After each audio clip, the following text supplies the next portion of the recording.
Welcome back to the show. Got a good one planned for you today. Joining me here is Heidi Love from the Unfiltered Rise podcast and JJ Vance from Operation GCD. How are you guys doing today?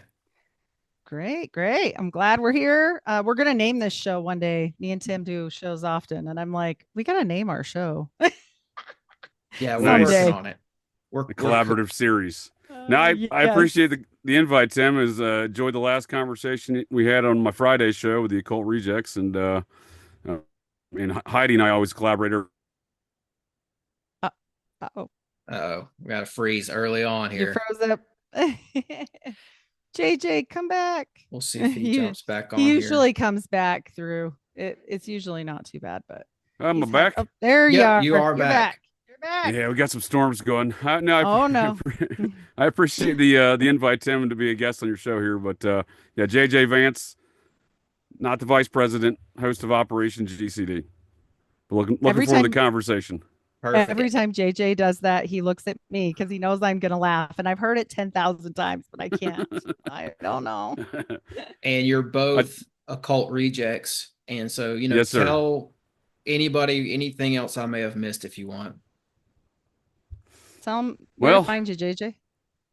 Well, the Operation GCD Live on Wednesdays, every Wednesday at 8, YouTube, Rumble, and Twixter, and Patreon Sundays, Operation GCD Live, 8 p.m. on Sundays, same locations, YouTube, Rumble, and Awesome. Twixter. But I also do a Friday show with the Occult Rejects, the host Nick over there at the Occult Rejects, that is, 9 p.m. on those same locations, YouTube, Rumble, Twixters. But it's the Occult Rejects where Nick's kind of banded together more or less a all-star cast of conspiracy culture content creators here, because that might be too many C's in one sentence. But it started off as a different show, but he certainly evolved it into that, and I've been one of the individuals on there that's kind of bridged that transition, and Heidi's been more of a recent addition, but we've been pumping out some great Mormon content since Heidi's come over there to join the team. I love it. It's Myself, a former fun. Mormon. Yes, so much fun. We have like a great time over there. And I do think we scare our guests at times, especially That's Greg. When Carlwood came into like a full screen, There it were was like like 10 of you guys everywhere. for that one, right? right. There was 11, but one had to wait in the back. There I was so many Yeah. people, I think you right? guys It was probably had to have broken some sort of record with that one. I know I've never seen a podcast with 10 people on it before. That was a first for me. it Yeah, I was think we fun. we had everybody but one. I think Teresa might have been the only occult Right. reject Yeah. not present yesterday. That's why. Oh, and was Headless there? No, Oh, you're right. Headless was not Headless. there. You're right. Yep. Yep. Wow, we're up So to two. 13 now.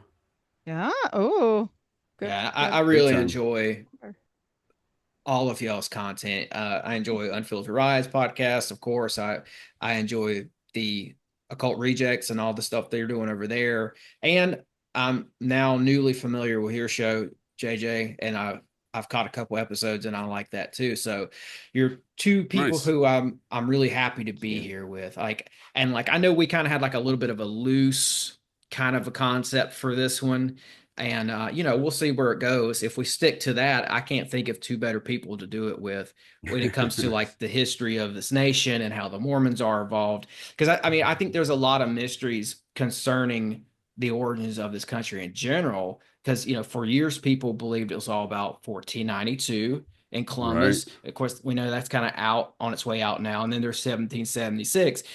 But I think there's a lot more to the story. And I think loosely the reason for this show is like I want to know like more of like what the Mormons were doing back in the day, of course, what the secret societies were doing, and what the high societies were doing, and like what we Sure. can learn about our past by looking at mounds and artifacts and Mormons and their involvement. I don't know. Is that all going to work together? Is that Uh, too I much I think or? think that's an so. excellent breakdown. Yeah. Yeah, I brought a bunch of not a bunch, but like maybe 10 or 12 pictures too to show people some stuff later. But the alchemical stuff Oh, today, I hit Nick up about some of our landscape stuff, and it's weird. I never went down that road before. And this book, JJ, have you read this book?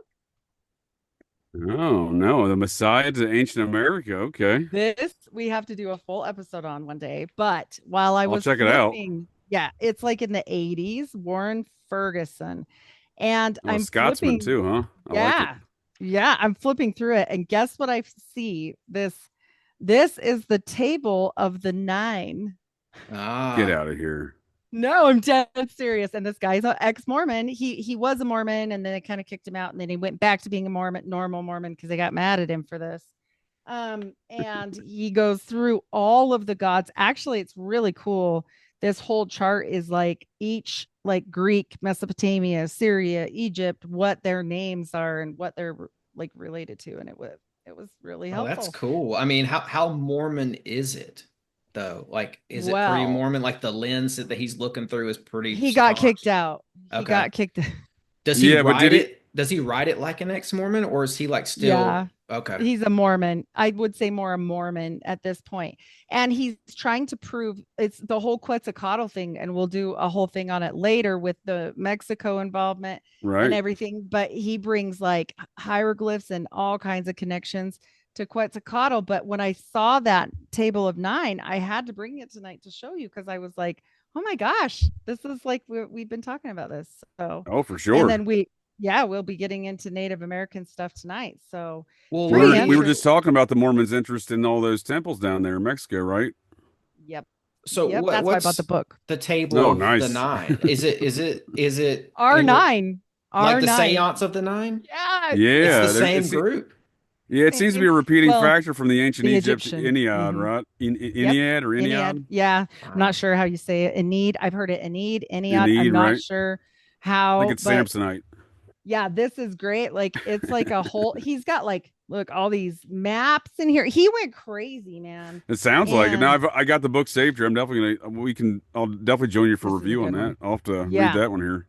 This one's going to go well with our Mexico American type connections, but very strange that I found it with that. I was like looking for other stuff and I was like, oh, that's for me.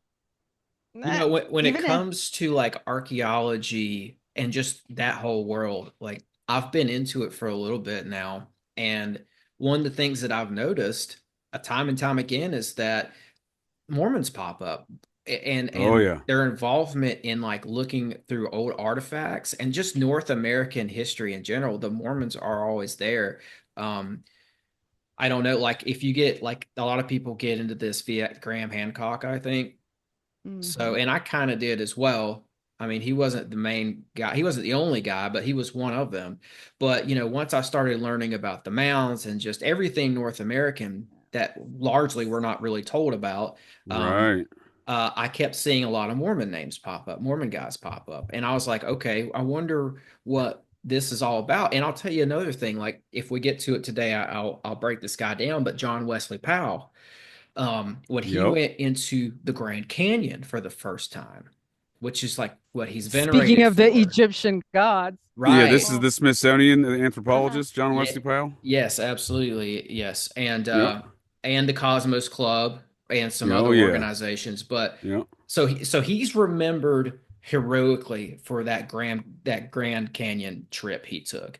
If you Sure. look him up on YouTube, all you're going to see are people like talking about how big of a hero he was for doing this trip. I'm on the team of he wasn't that great of a guy, and I can break that down later. But all that I to agree with you. say, I from my research of the mounds, I concur. yes, yes, Yeah. all that to say, when he went through the Grand Canyon, he took Mormons with him. So I was like, oh, there they are again. There they Yep. are. They're like Well, that Kevin Bacon. Yeah. you got to take them there. That's their country, right? Like that wasn't when he's going out Mhm. there. What year was that? 1880, mid 80s, I mean mid 1880s, I want to say it was before the 80s because well, Don't 1870s. he remember. he officially started working for the Smithsonian in maybe 78 or 79, Yeah. 1879. So I'm assuming, yeah, he was I- working for them. Maybe it was the 1880s. If I recall correctly, it was prior to the Mormons joining America back in was it 1894, Heidi? Boy, I can't remember, but I do know that, I think we'll call it circa 1894. It's around that time. they sent 1892, their 1894. wonderful So, block to the Washington Monument was still there. Or Well, that was Deseret. far earlier, right? That was what 1853. Yeah, I'll Google it while you guys are So chatting for a minute. that's a good point. So on the Washington Monument, you can see the block that was donated by the state of Utah, but was known then as the Nation of Deseret. They sent the all-seeing eye. It was What's the nation hysterical. of Deseret? That's what the Mormons call the homeland, their homeland. Okay. That's what they wanted to call America, presumably because Joseph Smith wanted to make everybody Mormon again. Mm-hmm. And So was he get everyone great assassinated? again. He said, make everybody Mormon Mm-hmm. again. Sorta. Yeah. Was he killed or was he like straight up assassinated? Oh, I think he was assassinated. I think it was a Society of Cincinnati assassination because I think it was represented another divide within the society where they were like, wait a second, we left the religious, rulers of Europe. We're not doing that here in America. Hmm. We don't care who your God is, Joseph, or what you're doing. And, it's often attributed to fellow Freemasons, and that's probably true. It probably was fellow Freemasons, but the subject that's not discussed is the origin story surrounding the Society of Cincinnati and the origin story of the Mormon Church, including Joseph Smith, whose grandfather was a member of the society out of Massachusetts Yes. as an Great officer of the grandpa. war. Yeah, he was literally in on the whole Boston Tea Party business. And I'm Yeah, like, so they were hooked okay. in.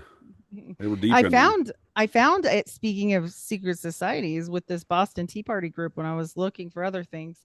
They called it the Caucus Pro Bono Publico. So and he was an attorney. And so people want to say that Joseph Smith's family wasn't, educated bullcrap. His last name's Hmm. on there and then has Esquire after, so be S wise. But it sounds like, that kind of sounds like pro bono type stuff right there. Like an attorney, caucus pro bono publico, like Sure. attorney. Yeah, Yeah. sounds like So, legalese. Now I think but it Joseph was a Smith, society. Yeah. he ran for president, right? Am I Yeah. That's what got him Yeah. murdered. So, That's what okay? got him murdered. That's what I was So thinking. they didn't.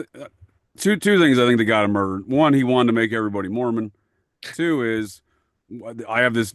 You're not going to find any evidence about this. This is just a noted theory I put together based upon the details that you can verify. So it's a circumstantial argument, but it seems to be there's a faction within the Society of Cincinnati of a hereditary member of the society, meaning a member of the paternal bloodline of one of the original members, right? And it's not always paternal. And Heidi's recently sent me on a journey regarding the Bouvier family, which I've uncovered where it's certainly not paternal. It gets passed down through consecutive females sometimes. I found in this instance, and that's because Jacqueline Bouvier Kennedy is actually descended from numerous society families of the mm, French and American side. It's the French American side marrying together is her heritage, but the my point being there is it's not always easy to decipher who is the member, but it seems to be when a hereditary member of a paternal member from one of the original members gets elected president or is in the running to be elected president like Joseph Smith.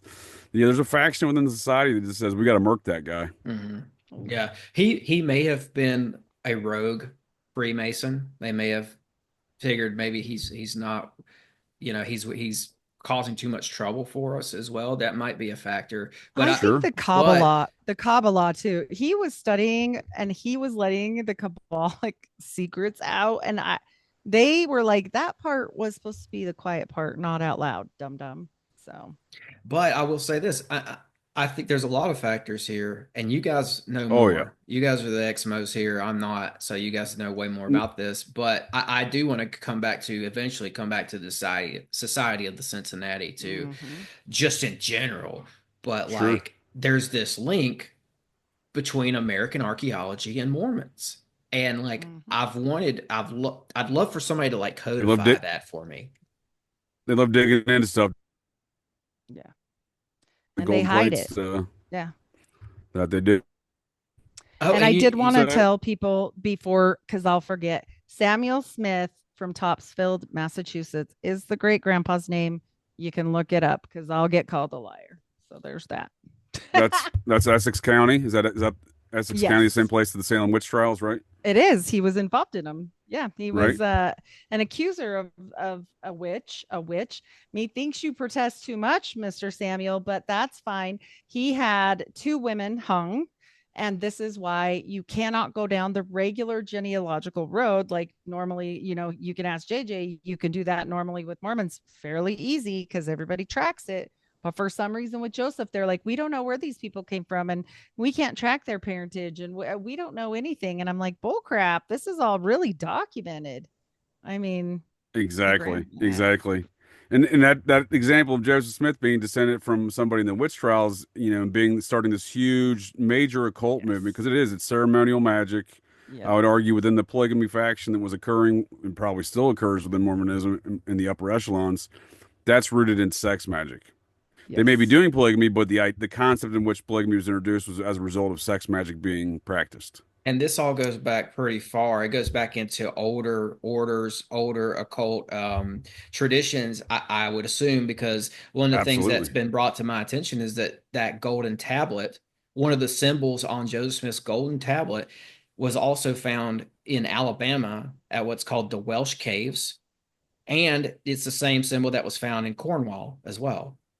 Mm. Well, and I'm Okay. glad you're pointing that out. So I think what's going on there is these things are being passed down through generational bloodlines, right? So, and another example of that outside of just what you provided within this Celtic history of Joseph Smith, which I think is what we're talking about there, is the Celts were here. I would say there's evidence of it long before the Templars, but the Celts are the ancestors in much large part to the Templars. So we're talking about the same groups of people, but we live underneath the crown history. So not the crayon, I'm sorry, the crown, like the British crown and the Vatican crown, right? The Holy See, Right. right? We live under their versions of history, and those have changed a little bit over time in America. You mentioned in the beginning, Tim, the 1492 mysteries of Christopher Columbus. That really didn't get introduced until 1890 in the World's Fair.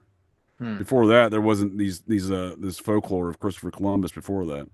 And I'll Well, get and into something the else later Welsh, too, but the the in 1880 is when I think they started introducing this idea that they weren't going to date items prior to Columbus. I mm. can show you the document that's in and everything. I'm sorry, Heidi, go ahead.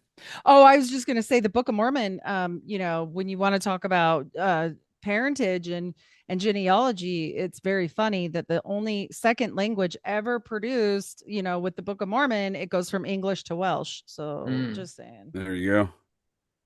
very first. Not saying it didn't make it through more languages later, but obviously there was a big, people that needed this book in Welsh. So, I mean, yeah. You've got this Bell Beaker people that I've been hearing more Yeah, about lately, and they come from that area. They would have been in yeah. the Welsh area, and there's a lot of artifacts over here from them as well. So, and I They're allegedly the folks who built Stonehenge, right? That's they're at least in part credited. Some folks do. They built mounds around the location of Stonehenge. I realize Stonehenge has been reconfigured and whatnot, but it is still an ancient megalithic site that has now been reconfigured in a tourist fashion. But nonetheless, they've also destroyed the mounds around there of those Beaker people.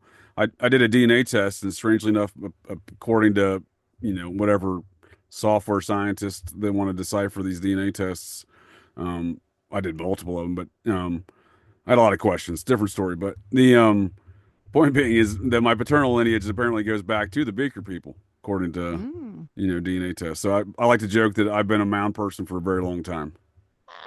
yeah, Oh, oh, that's why he's possibly it's in your obsessed. Yeah, bloodline. It's in my DNA. Yeah, yeah. that's right. I mean, that's you see the influence from not just Europe or Welsh territories, but also Scandinavia or Greater Scandinavia. They were coming over here well before that 1492 date. Oh, for sure. They say on let's see, what's the latest thing I've seen on Wikipedia? Not that it matters, but just to No, I give mean it us does matter because it's a kind of the normative understanding of things, right? I use it as a baseline just to see where folks are at. You know what I mean? you're right, yeah, and I like that. I like what you're saying there with that. The one of the latest things I've seen on there is that they say that there's only one known Viking or Scandinavian village up in Newfoundland, and it's there, and it dates back to a thousand AD. So You're talking about Law and Saw Meadows? I think so, yes, but Yeah, I that's would, Nova Scotia, New yes, Scotland. The it's Strange stuff, Micmacs. right? Yeah. yeah, but I would argue that there's more sites Oh, than for that. sure, for sure. Hmm. I'd argue they didn't just come to modern day Canada. They did, but they came down. They came down through New England.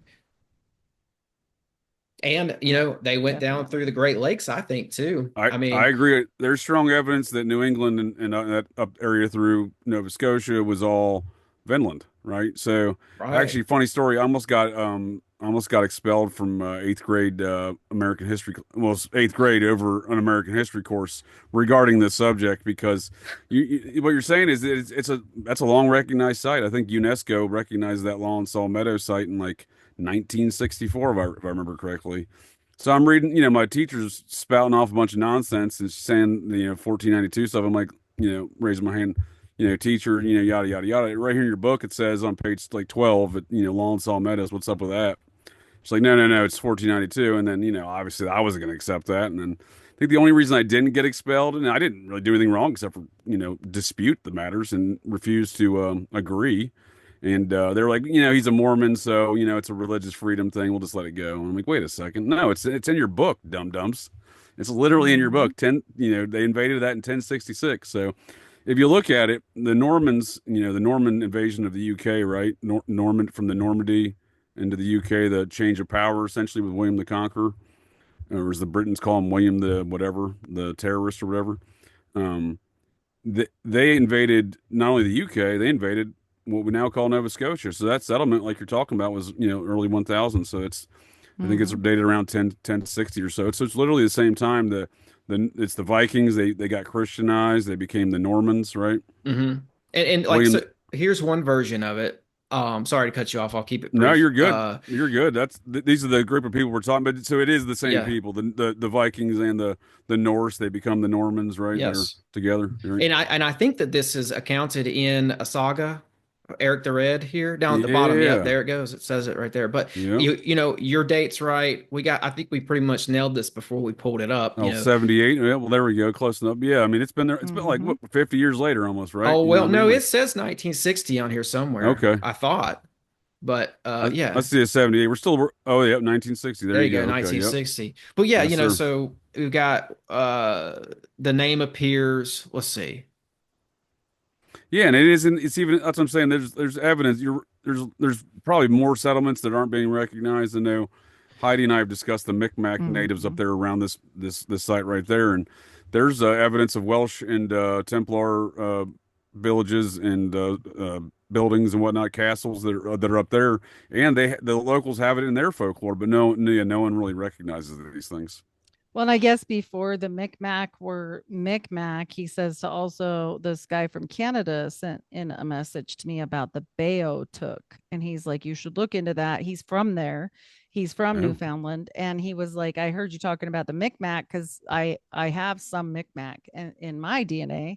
And so I wanted to know what it was. And I mentioned it. sure. And by the way, I guess now we're supposed to call them Mi'kmaq because that's what they prefer.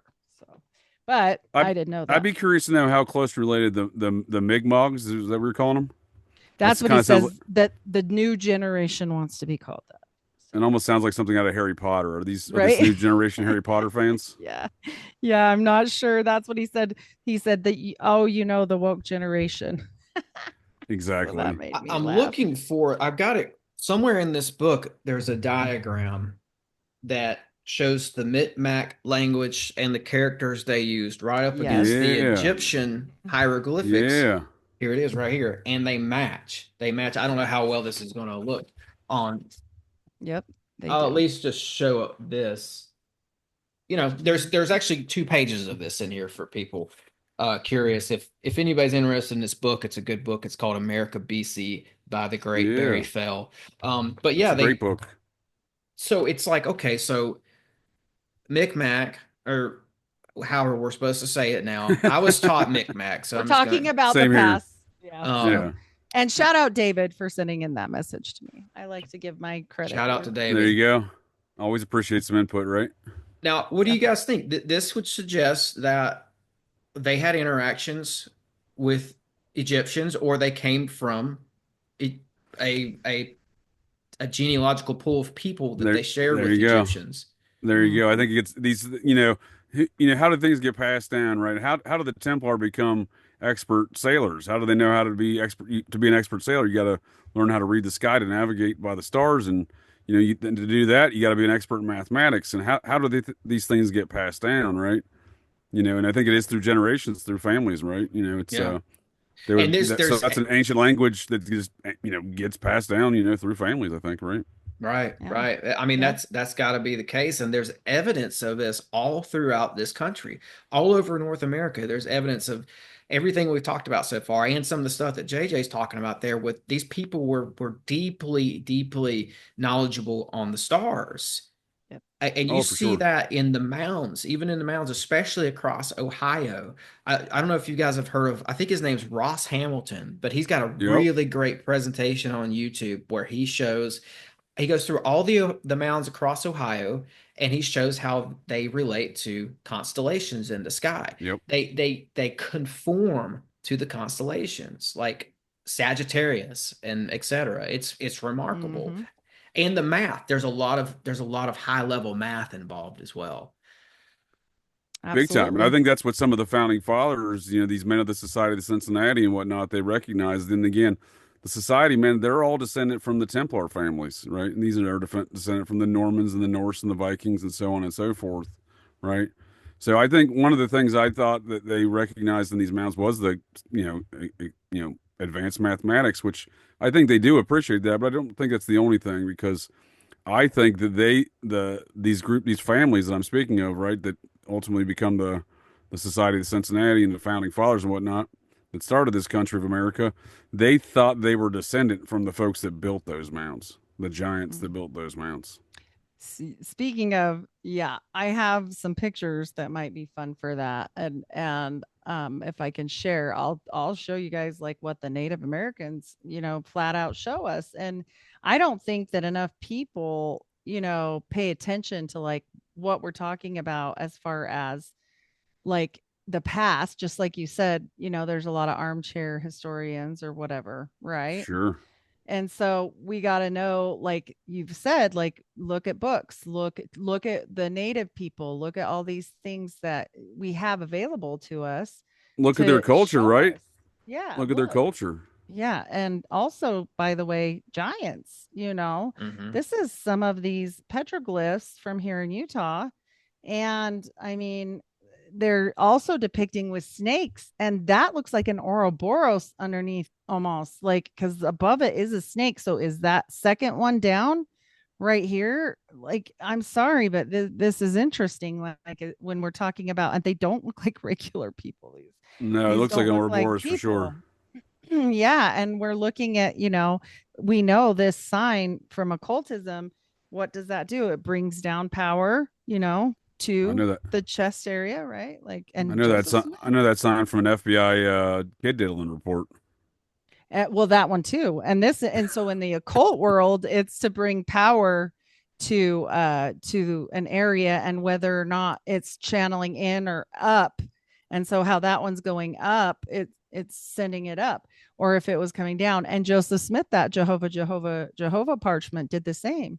And this kind of stuff isn't just, like they've perverted it, obviously. Can you go back to that one, Heidi? Uh-huh. Yeah. I want to say something real quick. So the figure in the middle, Mm-hmm. very giant like, and also seems to have antlers. There you go. Yeah. That Yeah. Yeah. suggests to me maybe some Cernunnos, maybe some Druid influence, possibly. Yeah. I'm not The saying Green that's Man. yes. And Well, then over here to and the it looks like a left, bug, like they said yes, in those crashes that they were like bugs. yeah, insect like, yeah. And I've heard Mm-hmm. that. I mean, I went deep into ufology, as you know, Heidi. Like I cut my teeth on ufology, and you Mm-hmm. do see a lot of those stories that where people claim to have come across or had interactions with something that was very much insect like, to the point where Yes. some people have claimed that they were kind of in a chimera like way. They were some main deity was like creating an army of like these biological robots, Well, and they I'm chose to out. make them insect like. and look I'm at look out. at look at I the don't want no eyes, drone insects. I'm out. and like how Yeah. they're like this, and then it comes down to like a pointed, It is very insect-like, Yeah. and it Well, you can brings see into some question. insects right around the head and the Yeah, horns there. Oh, this one on yeah. the left, guys. I mean, it looks like it's got an insect Looks like face. Tongue, ET, doesn't it? It tongue, looks Maybe like and ET actually, yeah. maybe And Short Circuit, maybe Johnny Number Five. yep. But I'd like to point out about this one on the left real quick, and then I'm done. That Go looks ahead. just like one of the ones from the Nazca line. This is awesome. We all have something to say about this. Oh, I was thinking that too. We were just talking about Nazca stuff. And well, the Pope or the Catholic guys wear this on their robe. I was going to The ask you, is this on a Utah. wall or is this on the Yeah, ground like this the is Nazcas? no, this is on the petroglyphs wall of let Oh, me tell you I guys. thought we were kind of looking at a Nazca Sago situation. Sago Canyon, Utah.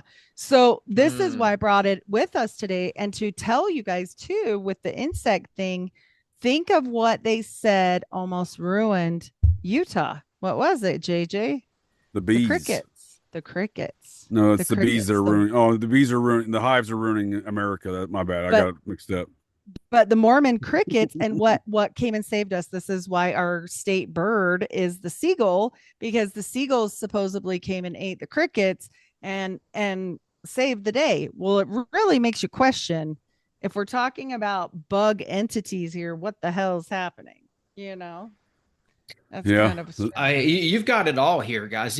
You have snake iconography, like Serpent Mound type of stuff, and there were UFO like objects in the sky. That last one you showed, Heidi, has There's it another all. one. There's another one with UFOs. These are all from the Sago Canyon petroglyphs, just to remind people. So look at the horns and like all of the different sizes of everybody. Like this one's like tiny. Look at this. And it's Hmm. floating and it doesn't have legs. There's one that definitely this is like a giant. I mean, these are giants. And then these little people like down here.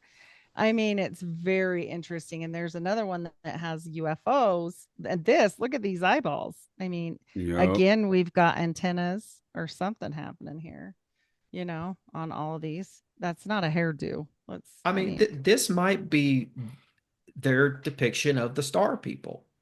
it's very strange. And the snakes are everywhere. And this one is getting bitten. Look, it's biting him. Hmm. Like it's on the shoulder.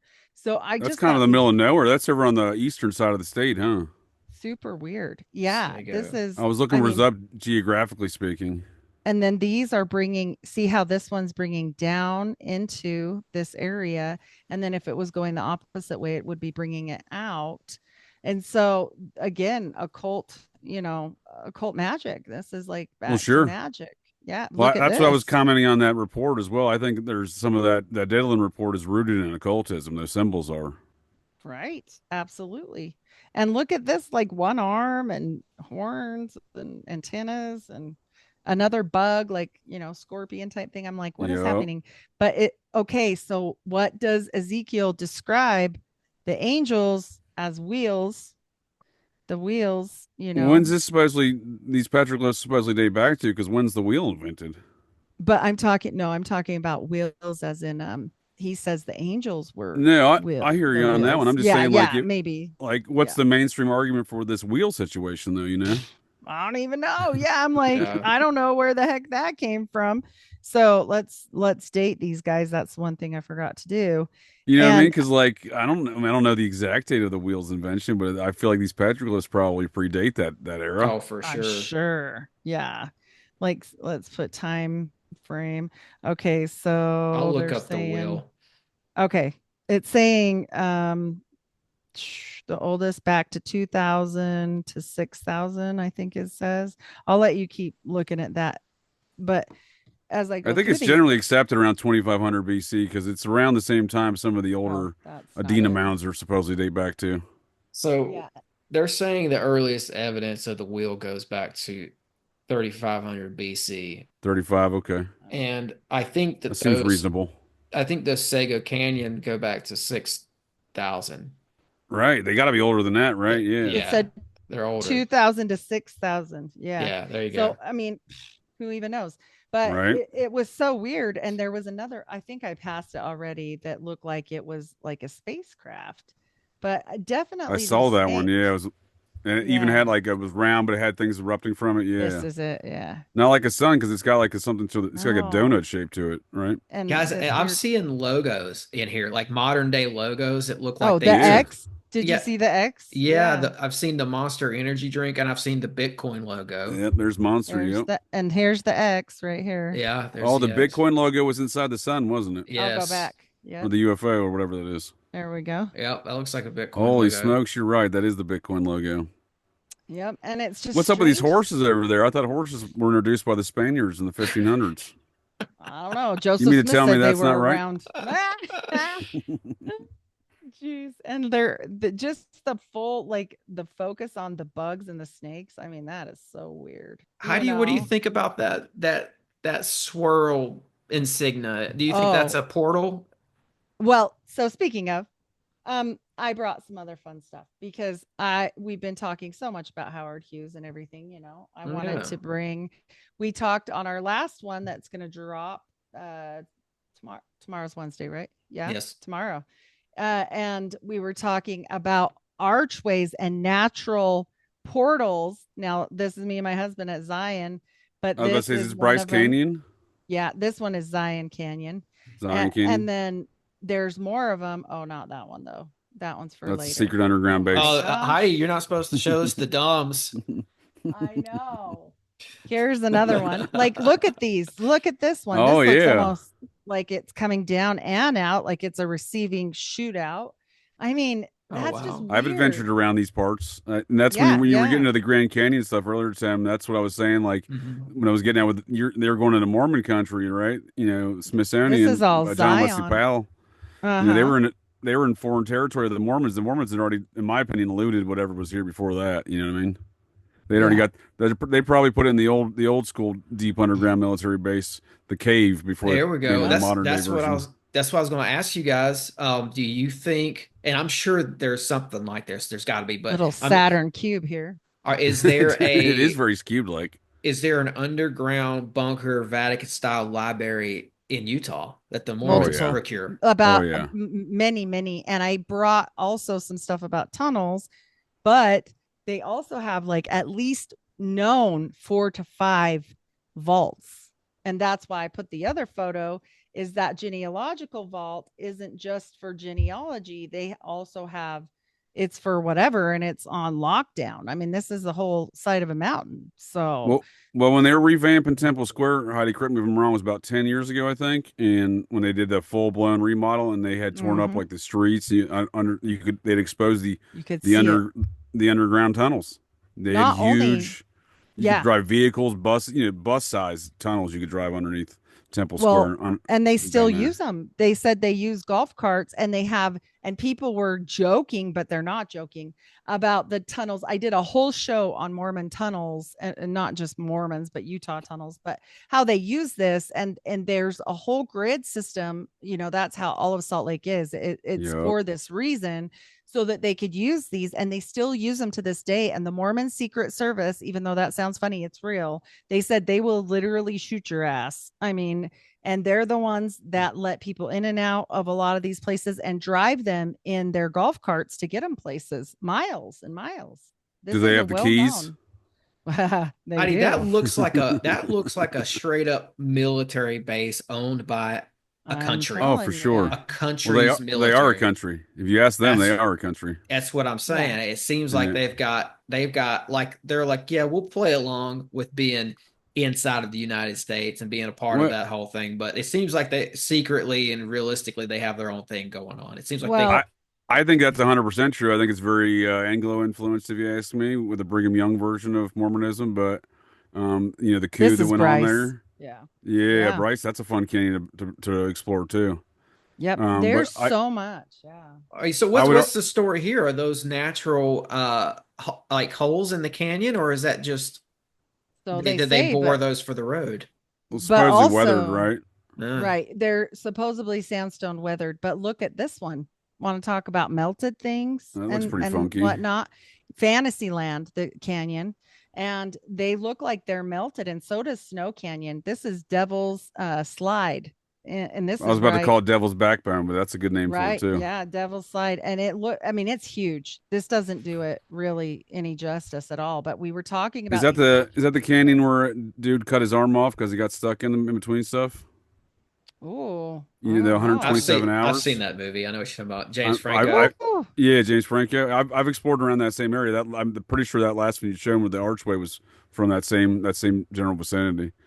But to But be look fair, at Tim, on the Mormons, how if we're weird that gonna is. if we're gonna talk about anything with them regarding the power structure of America, though, too, is the Union would not have won the Civil War without the support of the. Mm-hmm. Yep. Hmm. Yep. The support of the Mormons. Yep. He's going to come back. So, And I haven't it, heard that before either. That's interesting. yep. I hope, hopefully he'll be here any second. Yeah. Am I Well, There he back? is. yeah, you You're are. back. So I was just saying to be fair on the previous note about the Mormons, the Union would not have won the Civil War had the then without the backing and financially speaking specifically of California and the Mormons. That's who started California. So it's wasn't for the Mormons, Speaking, we might be called the Confederate States of America or the Confederate States of Europe America because that's really who was back in the Confederacy was European interests. hey Heidi, you were talking absolutely. about some This of is the here in Utah. This is the spiral jetty. I wanted to bring like all these weird phenomena that we have here. And the weird thing is between okay, so the natural portals, and we know about Crowley in the desert, and then you start talking about okay, we have a salt lake here that is actually chemically the most similar to the Dead Sea of anything else, but that halite Oh, that's salt in the interesting. Great Salt Lake, this is what me and Nick were talking about today, is this halite salt, and it's so weird, and that you can't. That's not it. You can't Can you can you bring that use it last one up, either. the portal again? Yeah. You can't use it for Portal? anything, right? You can't even like desalinate it, right? No, because it's got arsenic in it. It's got Yeah. arsenic in it. And then when you're talking about, I want to see what's over here. Look at this. Oh, This what is looks like that? a real live Ouroboros. Is This that is sand? sand around a rock formation in Utah. These are like That's so wild. weird. I'm going to go through this really fast so we can wrap this piece up because I just thought it was so Yeah, that's strange. James But then Franco Canyon.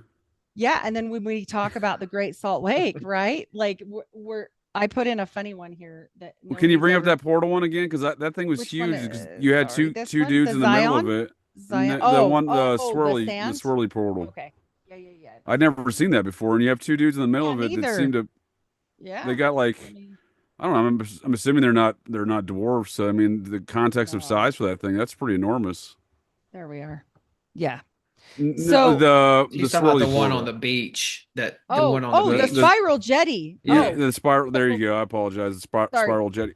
Was that is Spiral that jetty's right close by out towards the great, like a little past. And then the weird thing about this was built in, so I pulled this up so you guys could hear about this. I think it's It was fascinating. a land art construction took place on it in 1970s and considered to be most important work by sculptor robert Oh, smithson robert smithson and there so you he go. just built it for no reason There apparently. you But go. you what Okay. did I but what did I tell you guys about how the spiral, Yeah. so they're pulling down the energy to bring it into this Hmm. area. So this is very occultic if people I really agree. knew. Heidi, And I this agree. Joseph And is Smith, you answered my questions whether or not it was a natural formation or not. And and again, it does seem no, like it's you ain't building this without a purpose. That's huge. but all around it. So this is the other reason why me and Nick were talking today about not just the Great Salt Lake, but the salt that surrounds the whole area of that is they have the salt flats. So this is Yup. me. This is Heidi Naked. I was actually in a magazine for like body painting, and they cut your head off and everything, so nobody's ever going to know who I am. But this really famous guy, well, if you look at the bottom of this, because there was hundreds of girls involved in this, but look at the bottom, it's all salt. This yeah. is all this is the only reason why I put this photo in here, to show how far back it goes and how far to the sides. It's these are the salt flats and some of this Yeah. salt that we're talking about. And then when you think about the alchemical purposes of salt, and not necessarily, this is why I called Nick, not necessarily with darker stuff and magic, but more witchcraft, it's for what? Purity. And then it can have a reaction with other things where we also know in Utah is the biggest copper mine, open pit copper mine, period, in the world, owned by the crown, like JJ was talking about, by Not the the crown, queen, but the crown. king. Yeah, the king of England now. I was going to say the queen, but You she's know, he's gone a now. queen. He's still a queen. It's fine. Yeah, same thing, same thing. And so I was like, okay, what's going on here? And then I said, well, Nick, what else did you find on AI about it? And he said, well, it's not only the fact that you can't use the salt because of the arsenic, there's a ton of lithium in there.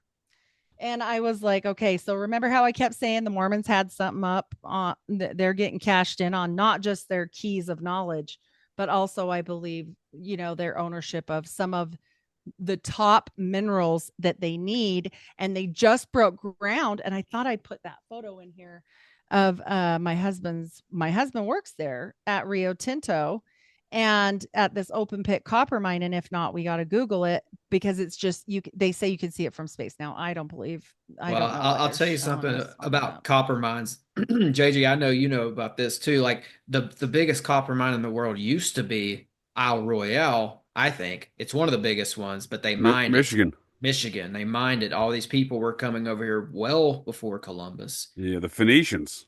Yeah, Yeah. among others.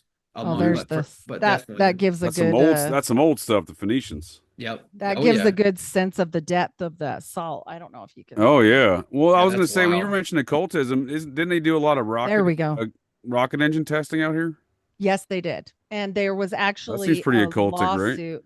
Yeah, there was actually a lawsuit over it because of the fact that they had downwinders from it.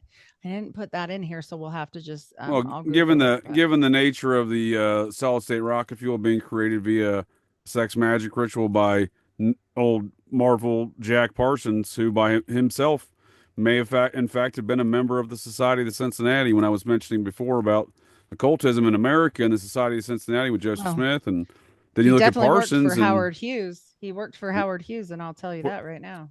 puts him right Jack in the mix with all Parsons. these kind of weird activities. But he descends from a witch from the Salem witch trials as well, much like the Smith situation. You got Salem witch trials, you got Society of Cincinnati. So Parsons' third great grandfather was a captain in the Massachusetts chapter. May have very well have known. Was it Azazel Smith or Zazel Smith? What was the Azael. Yep. Azael? Yep, Joseph's Really? It, grandfather. His name's They may have served Azazel? together. Yeah, almost like Azazel. Yep. This is the Wow. copper mine and it's huge. It's one of the biggest open pit. Now, it may not be the biggest in the world of regular, but in open pit, it is. Right. And they just barely passed to be green. They're going to start doing this stuff with lithium and different things too. And so I'm sure that they are Big switching money. over. And look at the size, just the sheer size of the wheels here with these people. This gives you an idea of the truck sizes they drive, the big Komatsus, and all of the gold that's mined from here goes straight to Tiffany's. Just so you guys know. Hey Heidi, we're talking about the alchemical components of this, and I was Yes. reminded of something when you showed that picture of I'm that gonna big stop share. salt lick or whatever Or that's unless, called. yeah, You remember Salt back, flats. yeah, the salt back flats. a long time ago, Heidi and I did a show about alchemy and Yep. turning in gold and all that, and we were talking about this substance called ormus, and the way that guy found out about Ormus was he was in Phoenix and his ground was so salty, so saline, he couldn't grow a garden. So he went in and tried to alchemically correct the soil so that he could grow plants there. And that's how he came across this substance that science says isn't even a substance.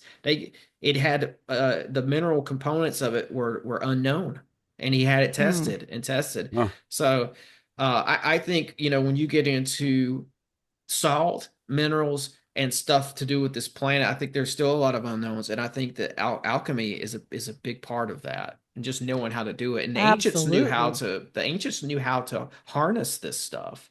Sure. Well, and they're Sure. marrying into at this time. So how we get the Mormon tie, they're marrying into these Micmac communities. They're bringing their witchcraft from back east and whatnot, and further than that, back in the old world, right? Well, I would And say I would so, argue it was already here, right? Because if you look at the Micmac, when I was saying look at the natives' cultures, I was saying earlier too. I'd be curious to see the how closely related the Cherokee are to the Micmac because they look a Uh, lot alike. And people right. think the Cherokee came from Oklahoma or the South. They actually came it from came what we from now call New England. they came from Iroquois stock up north. Yep. Yep. So, Mm. yeah, I have some Cherokee heritage that goes back to the Southern style, but I've in learning that I've learned that there was a whole band of Cherokee in my bootleg Vermonter, my native state of Vermont. Some So of I the had no idea. Wow. some of the origins for Cherokee, like the name Cherokee, it goes back to a couple of words, and there's some contention here, but some of the words that comprise Cherokee mean people of the caves or people in the caves or cave people. Yeah, well, And I think that's kind of there's some sort of origin story to that regard, right? From underground folks, right? yeah, yeah. So I think that's interesting too when you think about the cave's role in alchemy, Plato's cave, Hmm. and all that. For Well, sure. and And I just Cherokees are carriers of the RH null, and that is such a rare blood type. Just so you guys know, the very rare blood oh, type they're RH unique. null, not just negative. I'm not talking about RH negative. I'm talking about RH nothing. And there is such a rare percentage of them. It's called, wait for it, golden blood. Ah, there we go. But if RH So Null, I've never heard of this. yep, and I'm reading this off of just regular Google right now because I did a big thing on this where I got nerdy on my cabbage baby stuff. But the name, yeah, the name RH null blood type is the rarest blood type in the world with less than 50 known carriers, period. But many of them are Cherokee, to your point. That's Yeah, and if you insane. just look at their culture, they're unique, and they're very similar cultures to the Micmac as well. But and if you look at the Micmac, they incorporated the Sinclair family, Clan Sinclair's crest as their national flag, as the tribal flag. So which is incorporates the cross of Saint George there, which is the Saint George or Saint Andrew. I'm mixing up my Templar flags tonight. Which one's the Templar cross there, Heidi? So the cross of Saint George or cross of St. Andrew. I always Down forget that. down in southern Utah? No, Or no? the Micmac flag Oh, the Micmac flag. Oh, the cross incorporates of the it's Saint. St. George. I Yeah, think it's St. George. you're right. Because That's what I they thought. named towns after it in Utah, right? St. Yeah, George. well, the Micmacs incorporated that in their flag. If Yeah. you look at the Sinclair crest, and that incorporates the Templar stuff too, because the Yep. Clan Sinclair is a big part of not only the Templar, they're a big part of American history with General Anthony St. Clair, which And is a descendant Martinists from go there. right into those. Once again, it goes right back to where I always say that it was. And I'm Well, telling you guys, and think of this. Do you remember when everything came out with the weird, let's see how I can say this. Um, the adreno metal. Okay. Yes. And sure, so everybody kept calling it the gold juice. And as I was thinking about it, I was doing this study and I found this golden blood. And then I started sitting there thinking, like, okay, what happens when you spin blood is the plasma rises to the top and it's gold, period. right? That's what they So call it, right? absolutely, when we're talking about this and what percentage of Cherokee people are one of the few percentage of Native Americans that have naturally green eyes. I'm just saying. Yeah, Like, there's something more to the Cherokee thing, and I'm not going to definitively The, say that they were one of the lost tribes, but they certainly came from no. somewhere else well, originally. don't rule out the Micmacs. I think they have a lot of the same origins Right. between them and the Cherokee. And Right. But and they And have the again, it points to the stories. Templars. They have the stories of the sky gods coming down and impregnating their women. There's a story about this from the Native American people about indigo children. So if you guys look into this, Hmm. that they would come down and they would take their daughters and put them up on the highest mound or mountain Sounds like an and ancient alien cargo cult. yeah, Please and continue. take them up the mountain and be like, here's our virgin, of course, always. And so, like, here, take her, and she'd come back knocked up, but there was no guys up there. Uh-oh. And So, that sounds a lot like Immaculate Conception, huh? Mount Hermon. Mount Right. Hermon and Watchers of Genesis 6, or That's the Book right. of Enoch, if you wish. The Book of Enoch. Yep. Absolutely. Similar. And it got so brutal actually, and the girls described it, that it wasn't just some nice fantasy love. The reason why there was an uprising and getting rid of these things is because the sexual deviancy was so bad and so brutal. And then on top of it, the pregnancies, oftentimes they didn't survive the birth. So, there's stories of like vampiric type births from these things and ripping mothers apart, not Lord, just down below. Mm. So, like out of the womb. And so that's this is gruesome. like a scary, gruesome tale. But when you Yeah. put it all together with the knowledge of the Book of Enoch and all this other weird stuff, you're like, oh, what's happening over there? Then they got those drawings. Yeah, there's you see there's a couple of like bullet points, or I don't know what else to call them, but a couple key things that you see throughout history where it seems like just about every culture around the world has these, and it's giants and it's star people, or your legends of some sort of like a sexual interaction with the Alien. star Yeah. people. Like Alien, giant, something. You some, know what I yeah, mean? yeah. Cargo cult.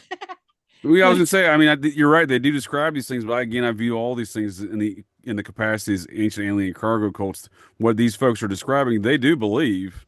It's just not accurate in a cargo cult capacity, where the cargo cults in South Pacific are to this day are building wooden aircraft and doing silly dances around a fire, waiting for GI Joe to drop more cargo on them. Literal cargo, food Exactly. and supplies, but that day will never come, no matter how many dances. You know what I mean? It's not going to be contingent upon the dances or the model aircraft they make. So So, so you why apply I that to our was modern society, the stuff they're doing, right? With these cults, it's the same thing. It's just applied slightly different in a modern context. So Well, and then you just look at for the names they name these things like Zion, Valley of the Right. Gods, Lady in the Bathtub, like all these weird names for these canyons. And then on top of it, one other thing is I found that all of the temples are built at 111 point something, very close, either like 111.6, 111.9, 111 point. Where's my other one for Salt Lake? This makes me look like such a nerd. 111.54 west for the meridian, and then for the other part 40, always between 39 and 40. All of the temples are built on this, on the ley lines. Yep. mhm. So I was like, well, and when I was sharing that with Nick, because he looked up the one in Salt Lake, because I couldn't find it. They show you all the other ones, and then I was like, just not going to show that one. What? Like, why can't I find this? So Nick found it. And I'm like, okay, this makes total sense, because I mean, we know that 11 plus even 111 adds up to 3. Like, there's all kinds of stuff there. Yeah. So They knew about these, the ancient people knew about what we call today ley lines.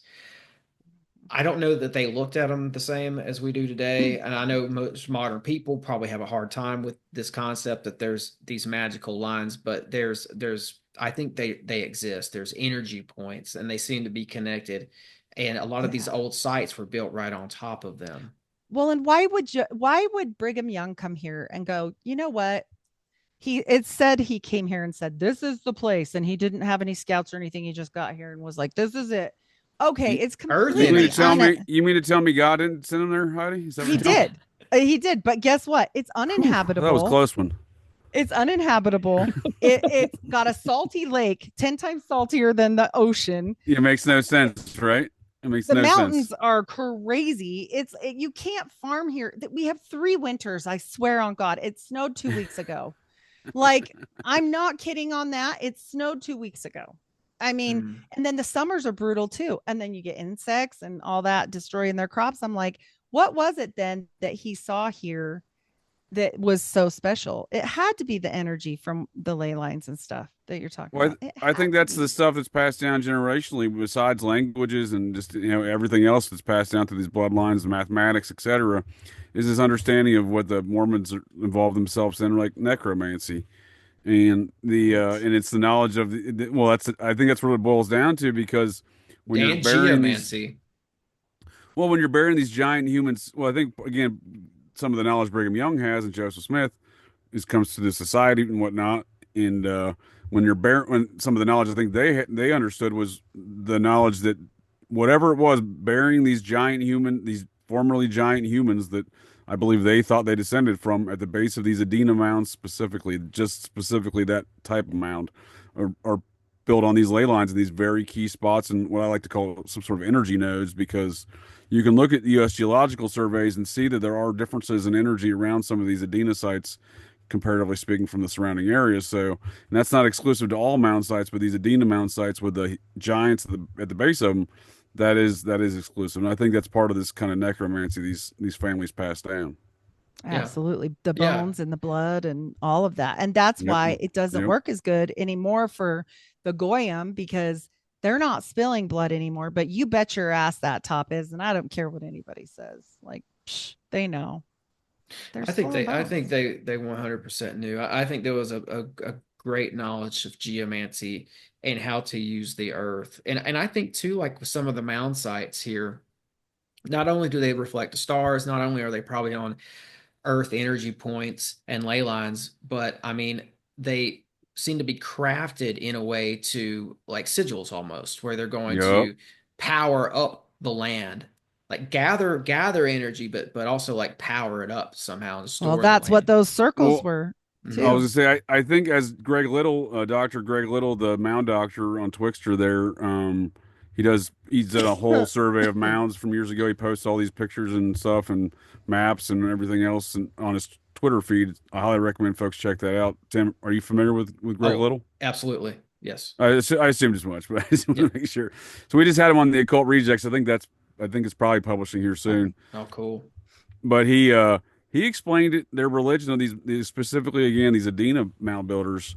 And again, it's just silly that we call them mound builders. Even the name Adena is rooted in the Society of Cincinnati, named it that. Not those folks that built these mounds did not call themselves the Adena. But there's probably more. What I'm saying is there's probably more to even the name Adena that I don't understand as far as some sort of esoteric or occult reason they use that. But I want. nonetheless, I think that they picked Cincinnati so as a city because of where it was. I think because for sure, it already had that it's geomancy energy there because the ancient people, I think Cincinnati is an ancient city. it And is, yeah, the for sure. society of the Cincinnati, who Cincinnati gets its namesake from, came through Washington, Henry Knox. Those guys came through and they saw basically an ancient civilization and said, we're going to build right on top of this. I think that's how we get cities like Cincinnati. Well, I think it gets even deeper. I mean, you're spot on in that kind of surface level assessment of how these things happen. But I think they didn't just find what I'm saying it goes deeper. They didn't just find it though. I think they were this is knowledge passed down to them. So, I like that. Cincinnati, the Cincinnatus is a man who lived 500 BC. That's the man who they venerate, right? Who took control of the Roman Republic and gave power back to the people. George Washington did the same thing twice, just like Cincinnatus, and he thought I think he thought he was the reincarnation of Cincinnatus. So, Right. Now, he I've heard two different accounts on Cincinnatus. I've heard some people, like you said, they venerate him to the fullest extent. And then I've also heard that he actually did not fight for the rights of the people or the plebeians or whatever they were called. the plebes. Well, Plebes. so he fought for the Roman Republic and the Roman citizens. It's a slightly different kind of. Not everybody was a citizen of Rome that lived in Rome, right? Right. But what he was trying to do was reinstitute a republic. And again, it was these contrary positions. You'll find contrary positions on George Washington and everything else these days. I think a lot of these things are rooted in what I'm talking about as far as the civil war that goes on within the society, but they all come from this. It's all one big family feud, in my opinion, and they all come from again. I think these giant folks. So Cincinnatus to them was not only this Roman Republic leader, but he was, I think, a giant. He was an ancestor to them. So there's this 8 foot statue of Cincinnatus on the landing point of what was known as Losantiville at the time. The society changed it to the city of Cincinnati, but it was known before that as the city of Losantiville. And there's the landing spot where the society landed. There is a 8 foot statue of Cincinnatus. So I think, I think maybe 7.5 foot, maybe. So I think that's a accurate depiction of their kind of what they think of who Cincinnatus was. Yeah, yeah. Where Cincinnati is, I think that that was an area that was built up by the mysterious mound builders. In fact, Yeah. the Native Americans said it was built by giants. That specific location that Cincinnati sits on today was built by giants. So I think that this feng shui was already there. There was this magic Sure. geomancy in this place, and they knew about it, and they wanted to utilize that. Kenneth Grant talked about earth chakras and power zones, and he was talking about the Devil's Lake, Wisconsin area, but I think that's all over. It's not just in Wisconsin. So these mounds are tied up in geomancy, specifically the Turner group. I don't know if you know about this, JJ, but the Turner group mounds, you can look them up. They were already there when Cincinnati was being formed. So I can pretty much prove that they built that city on top of a mound site. Oh, I could do you one better, sir. So you can go to Cincinnati today, go visit Fountain Square. And Fountain Square is built on top of a huge Adena mound that used to sit there in the center of the old city, like you're describing. So Cincinnati is known as the city of seven hills. It's the new Rome. Rome's known as the city of seven hills. Right. Adena is delicate or gentle, and referring to a pampered nation of Babylon. Just FYI, it's the feminine again. Feminine. Yeah, I think there's a lot to be said why they use that name. That's it right there. That's a home run right there. That's exactly what they were thinking with these names and stuff. And I love the seven hills aspect, because they were obsessed with Rome. They were obsessed with Cincinnati. They were obsessed with the city itself. Rome and the seven hills. Rome was established by the Etruscans, and if I can argue that, a group of sorcerers. If you don't think the founding fathers were wizards, you are wrong, sir. All these men I think they were. That's what I'm saying. Yeah. I think they absolutely were wizards, and they were obsessed with wizard bloodlines, and they still are. This has been going on a very long time. This wizardry we're referring to is the reason why it's been going on a very long time. So this is an ancient freedom of religion argument between these same families and these same opposing forces, right? That want to quell their wizardry, if you will. Mm-hmm. So on my search for the keys of because a friend of mine, I don't think he wants to be named yet, sent me some AI stuff about keys and the West and the people that hold the keys of the West and the Mormons and all this weird stuff. And so I'm like, oh my gosh, I need to study this, but it's AI, right? So I haven't been able to find like a grasp on it, and I need to talk to him more. But while I was studying it, guess what came up? Something weird when it was your Society of the Cincinnati. So they have a program, program right now as we speak in the current day and age for charitable things for homeless youth. And guess what the hell it's called? The Keys program. Yeah. And I was like, oh, he who holds the keys. Oh, you mean the youth that you're stealing and God only knows what's happening there? Oh. Again, I would argue Mormonism is an offshoot, right? Because it starts in Fayette, New York, on a mound and named after Lafayette, the French side of the chapter, or French chapter. I can't actually. Yes. The French chapter of the Society of Cincinnati. There we go. I couldn't get it out for a minute. Lafayette. He was a member of the Cincinnati, right? He was close friends with Washington. Best friends. Named his son George Washington Lafayette. Yes, sir. Yeah. You know that Lafayette was influenced big time by the German spiritualist mystic Franz Mesmer, right? Or Mesmer, I should say, an occultist. Lafayette was very influenced by him, and Washington was sending Mesmer letters. Jefferson knew about him too. I was gonna say all these dudes were into some wizardry. Again, as you're pointing out, they were. And look, here we go right here. I'm gonna show you. This Francis Bacon too. He's talking about the keys, and guess what? The keys were for him. But JJ, I know what you're gonna say. Or I know you've got things to say. I know you got things to say about this. That's an ancient ziggurat, if you ask me. Okay. Thank you. We're on the same page. We're talking about the wizardry of the founding fathers, and this is what George Washington put on a hill or a mound or an ancient site in Alexandria, Virginia. And normal people, Christians, don't do this. Normal, good old Christian people don't do this. This is something these guys were on a different level, and they were very much in tune with the ancient arts. And what about the giant G Freemason sign there? I mean, like, I was gonna say I don't disagree. That is an interesting building. Have you ever been to it? No, no, but I've heard that this tower is closed off to the public. No, you can go in there. Up in there? Yeah, and So they have you like a four. They have like it's like one of the only like non non whatever. It's the elevator goes at an angle. What do they have a fancy word for it? okay, but what was that used non-linear. for? What were That they it's even weirder than they got some architectural silly word for it. I think Oh. that's a good word for it, non-linear. hmm, It's not like a huge angle, but it goes at a weird angle, right? They Hmm. crisscross. They have two different I think they crisscross in an X midway through that tower, but you it's an interesting place. Now you can go up there to the top. I was up there. okay, Myself and cool. Recluse were up there, host of the forum, Oh maybe about a wow. year ago. Maybe It's Oh wow. I mean, this is for me, this draws heavily from a pagan Well, temple. because that's they build it. Babylonian there, right? The ziggurat, right? That goes back to ancient Babylon, doesn't it? The Yeah, they ziggurat build it does. on the temples on the hills so that the blood can go down the steps. I mean, Mm. there's a whole thing it can go into the earth like afterward. That's what they say. Right. And But Jefferson oh, go ahead. himself, I remember reading something that he wrote. He said that the Illuminati, because he knew about the 1776 Illuminati over there in Bavaria, he said that they would have no reason to have the need to be secret or uphold secrecy over here in America. He wrote a letter that was like saying, yeah, if they were over here, they'd have no problems. Everything would be cool. They wouldn't have to be secret. And like the whole tone of the letter was that basically like that the Illuminati would have been welcomed here in America. Like, oh, this is what we're about over here in this country.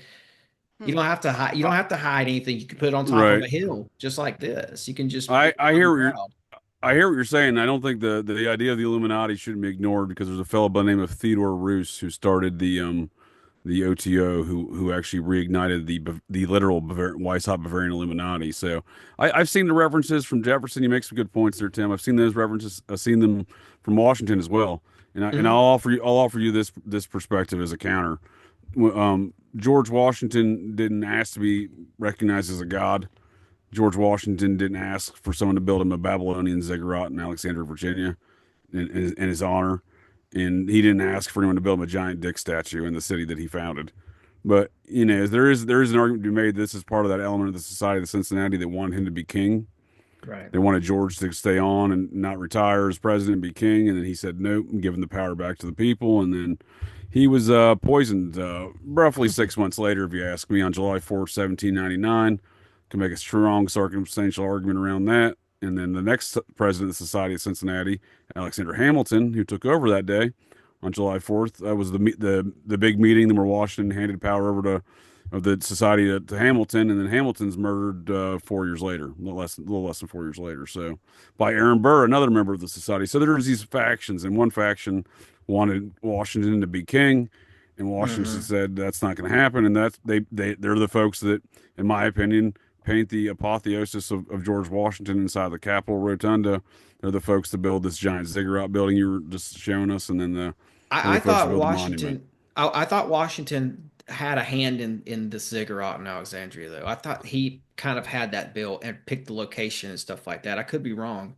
To my understanding, his lodge that he attended was down there on King Street, there in Old Town Alexandria, right near his one of his favorite bars, which is actually down the street from his own bar. He didn't even hang Mhm. out as he had his own he had his birthday party down the street He at left. different people's bar, Well, right? okay. Yeah. Well, we'll say this though: these forces, though, are present in this country, whether or not they're embodied by Washington himself. That's up for debate. But these forces are Sure. here, and I'd say that this kind of breaks into the bigger, older plot of One World Order, just to call it that Absolutely. term, because these guys were part of these older orders. Like you said, I think Washington, his bloodline maybe goes back to the Templars, actually, and so you've got that in the mix, and you've got Rosicrucians in the mix, and you've got these Yep. guys are clearly working with old occult doctrines that go back to Babylon, Royals. Hmm. Sumeria, Royals. Yeah.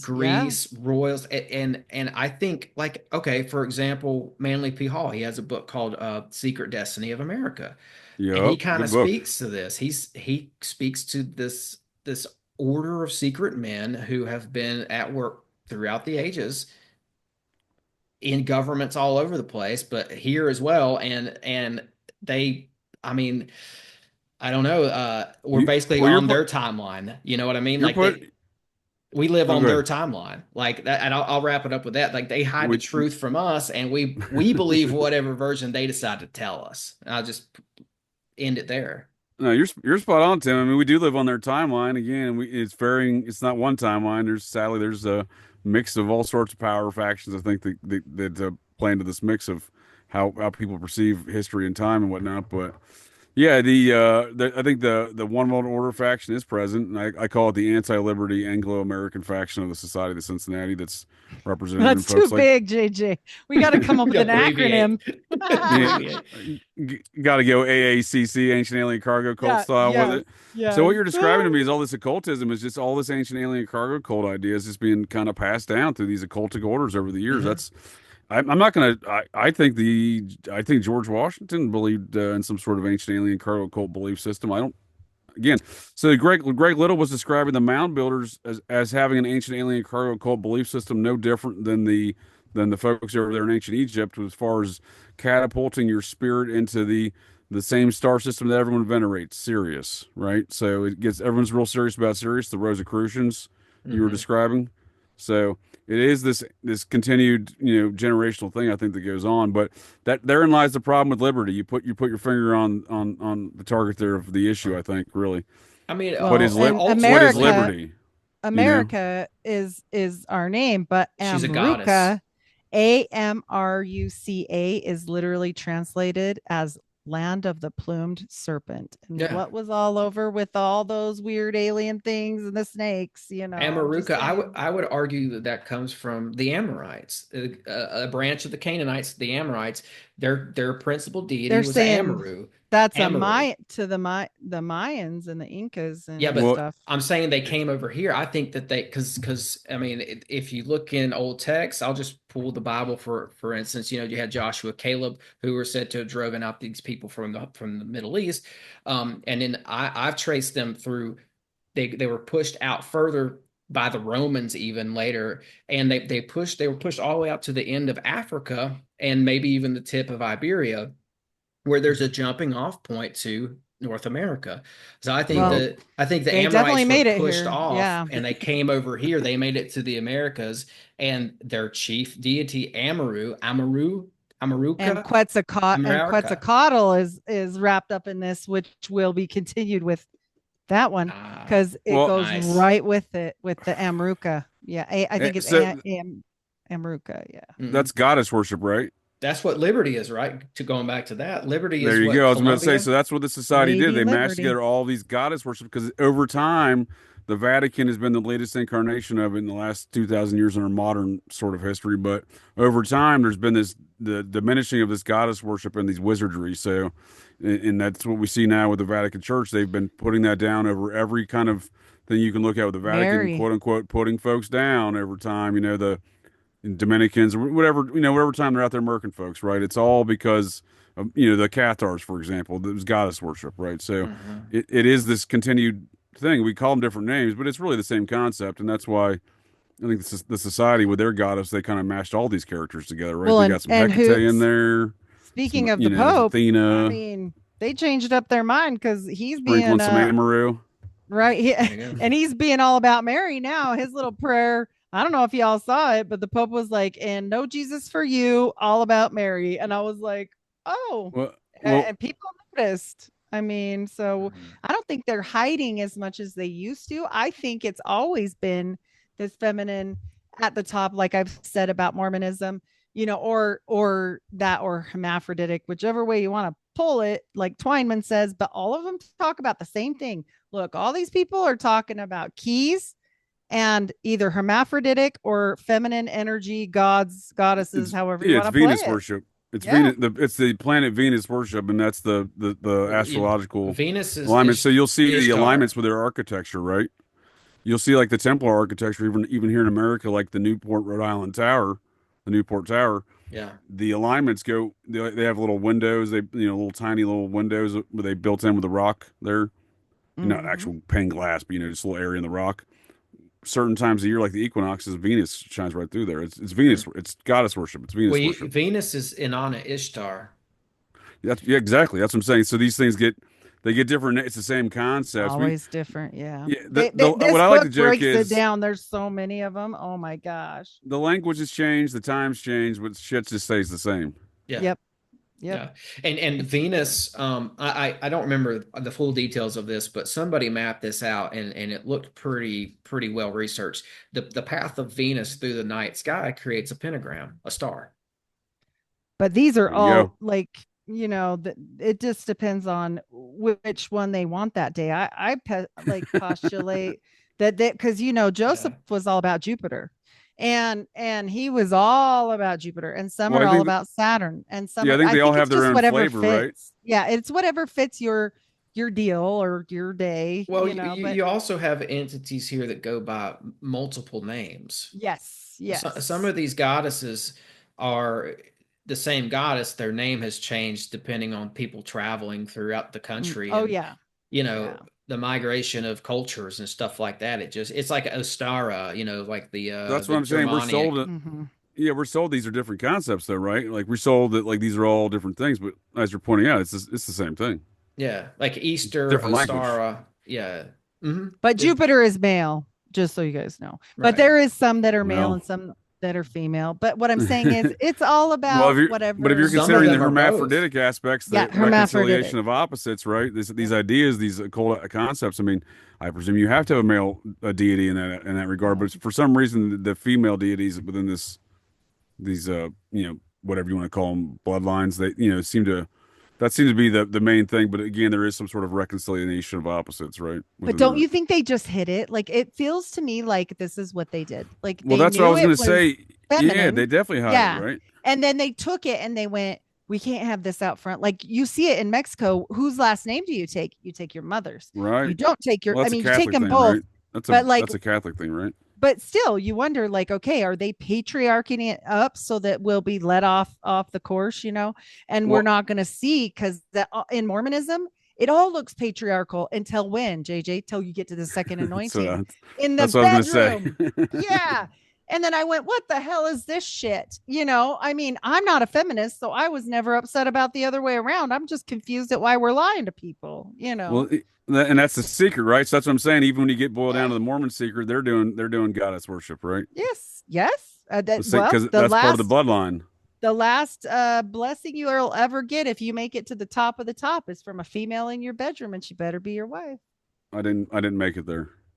Yeah, me I either. I Thank really think heavens. a lot of this, guys, Not to that. goes back to goddess I worship. didn't get my UFO passport for that journey. Yeah. Well, and then I postulate too. Sorry, All these sorry, Tim. people, sorry, You're Tim, that good. get No, kicked that's out I of got the. forced to make alien cargo cult jokes with Heidi about Mormonism, so well, Well, at contractually the end of the day, obligated. all this funny. stuff is related as well. And I think some of the goddesses, let's just assume for a second that some of these goddess deities are real. Like let's just go to the Epic of Gilgamesh because you've got two there. You've got Lilith and you've got Inanna or Ishtar. They've been around for a very long time and they are uh, at the top of many different cultures worshipped. What if those are real entities? And what if they are Oh actually yeah. behind this modern UFO I movement? don't doubt, dude. I've told you a million times. I think we're in realms. Steiner talks about it.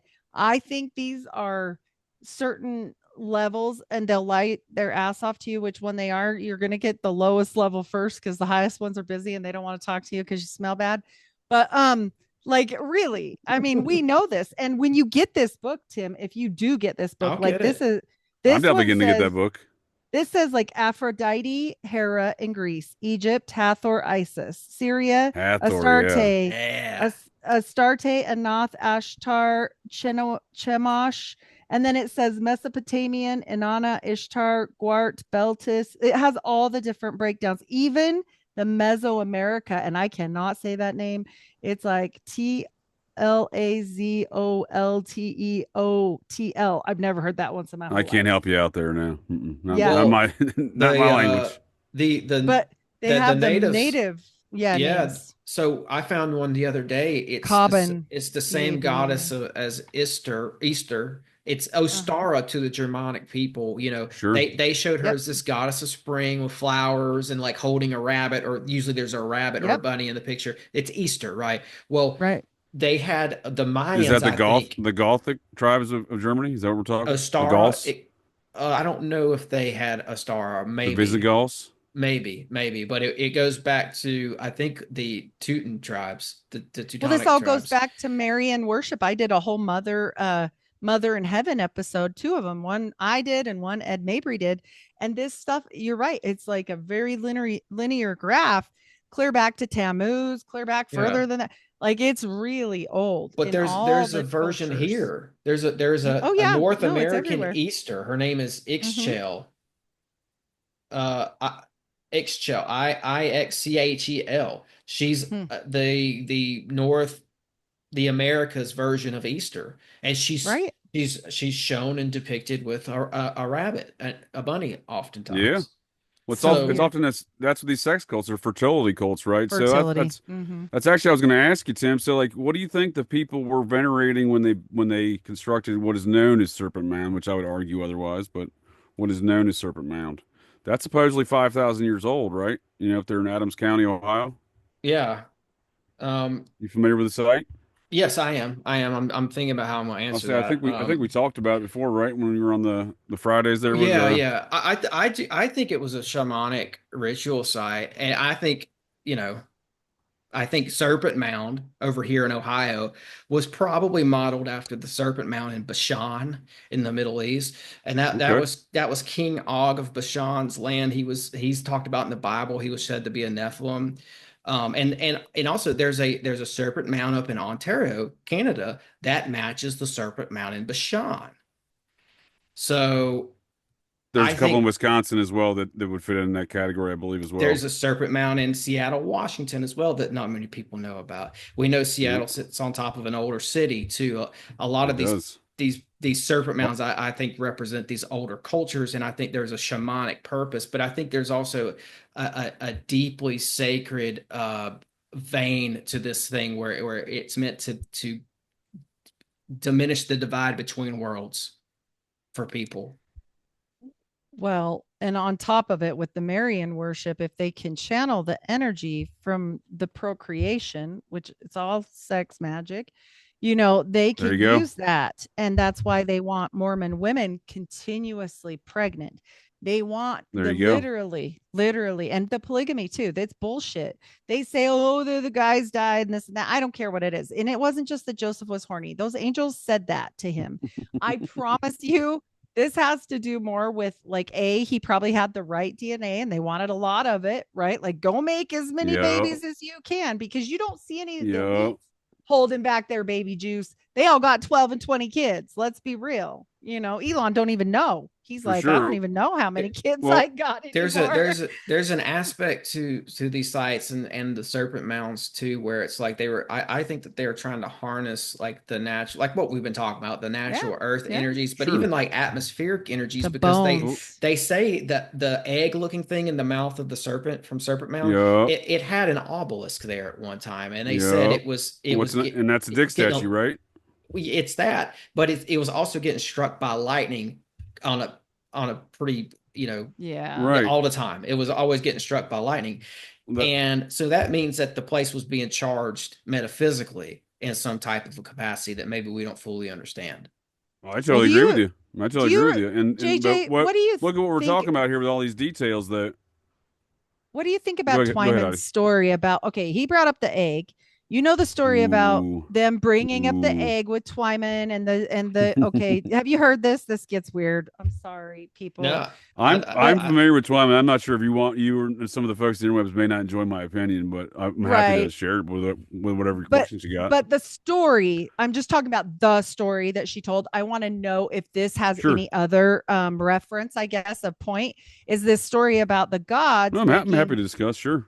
yeah, making they had this egg and he ejaculated on it and made a baby. It wasn't the butt baby that Crowley wants to do, but it was like the next best thing, right? And this oh, is it wasn't how, an anal homunculus. no, but that's what Crowley says will be the most divine.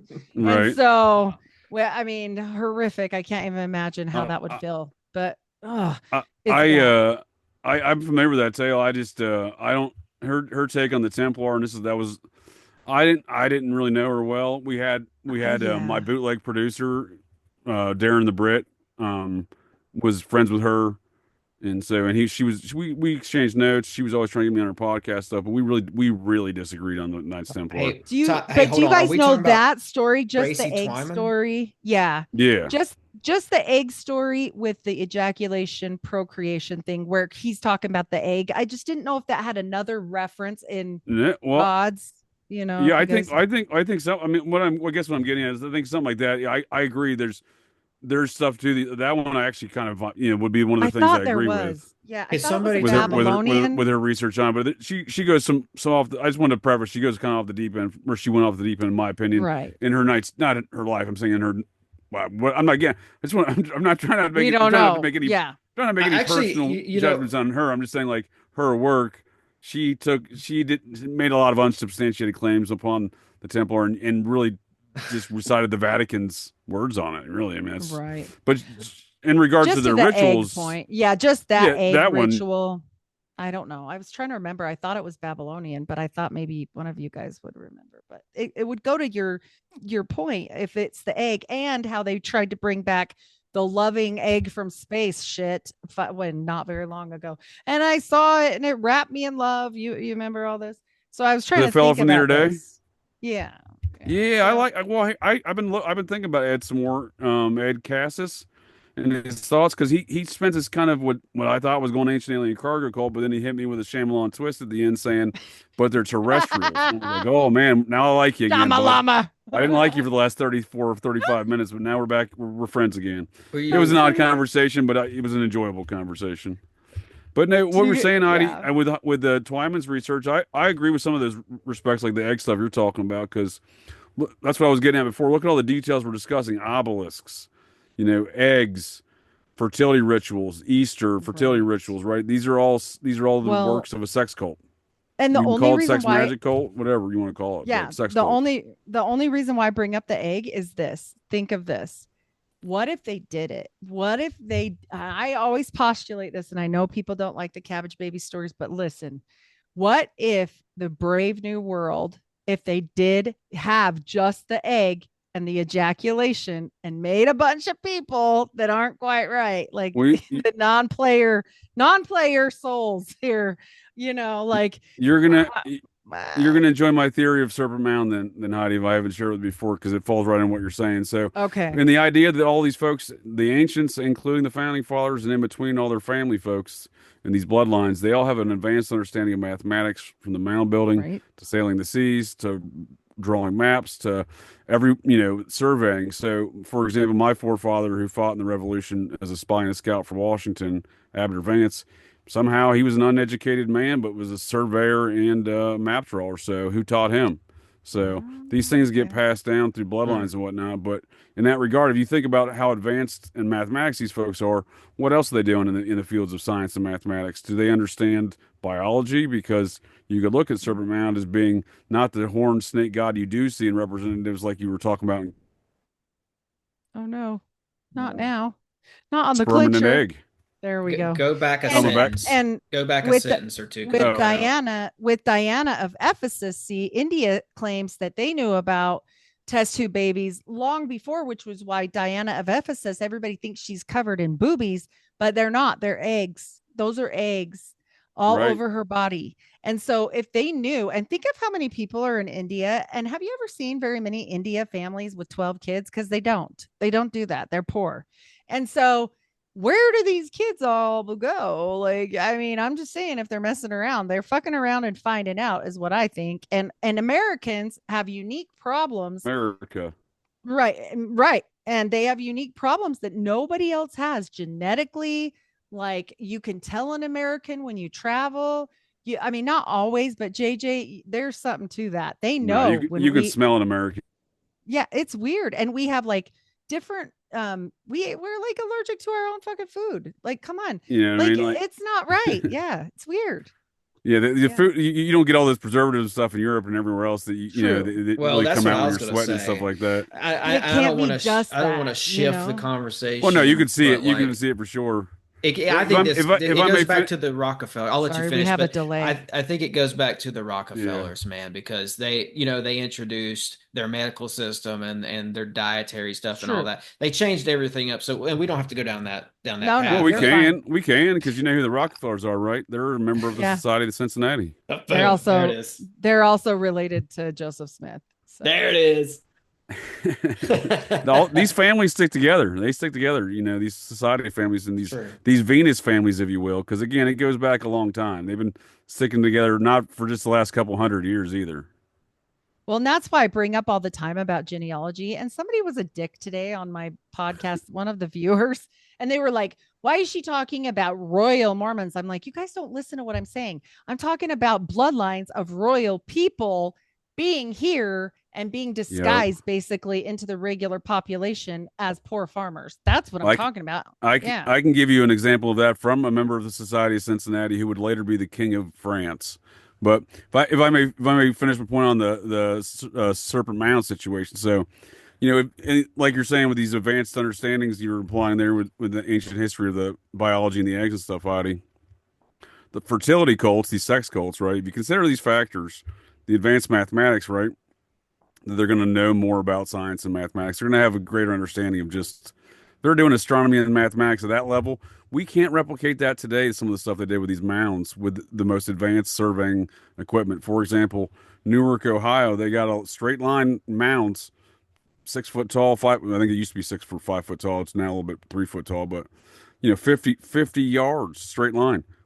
I've talked to modern day surveyors. Their lasers don't go that far. They only go about 40 yards in a straight line like that. So, Hmm. on these regards, and considering they're a sex cult, why is that a serpent then? I understand there is horned serpent worship everywhere, like you were pointing out, Tim, in Canada and the old worlds. But Mhm. to me, that looks like, especially since they had an obelisk on it at one point, that looks like a sperm and an egg. And then that's a calendar. That serpent mound, as we call it, is actually, I would just call it sperm and egg mound, or it's a universal calendar, right? So it's not only describing the universal, nature of human reality as far as the conception of birth. Everything that is constructed into that mound will help you sustain life. So it describes the inception of life, and then it describes how you sustain life because it tells you all the seasons. Paracelsus, the book of the cow. Yeah. I don't know Paracelsus. The old Greek So fella. messed Yeah. up. Yeah. So messed up. German. Same thing. He was German. Yep. Oh, German. Okay, But the I'm same vaguely thing familiar. about this keeping it homunculus type stuff. Yeah. Well, I just think it sustains life, right? It's a monument describing how life is incepted, and then again it tells that within the curves of that mound, everything about that mound is very ornately constructed and there on purpose. It tells you the phases of the moon, the changes of the seasons, the equinoxes, everything. It reads Which the entire the sky. bottom, the bottom of this book right here does the same thing with the temple, the keystone of Yep. Mormonism, and it shows the old temple building. I mean, it's everything. It's all the moon phases, the sun phases, the everything. And we're not supposed to study astrology in Mormonism. It's naughty, Right. naughty. Yeah. What do So you guys think about this one right here? It's called Tony's Mound in Florida. Look Yeah, at so that that's looks kind of a is that mixture a of more of the Mesoamerican, right? That's kind of what we see these cultures kind of combine when we look at areas like this, right? look at this design.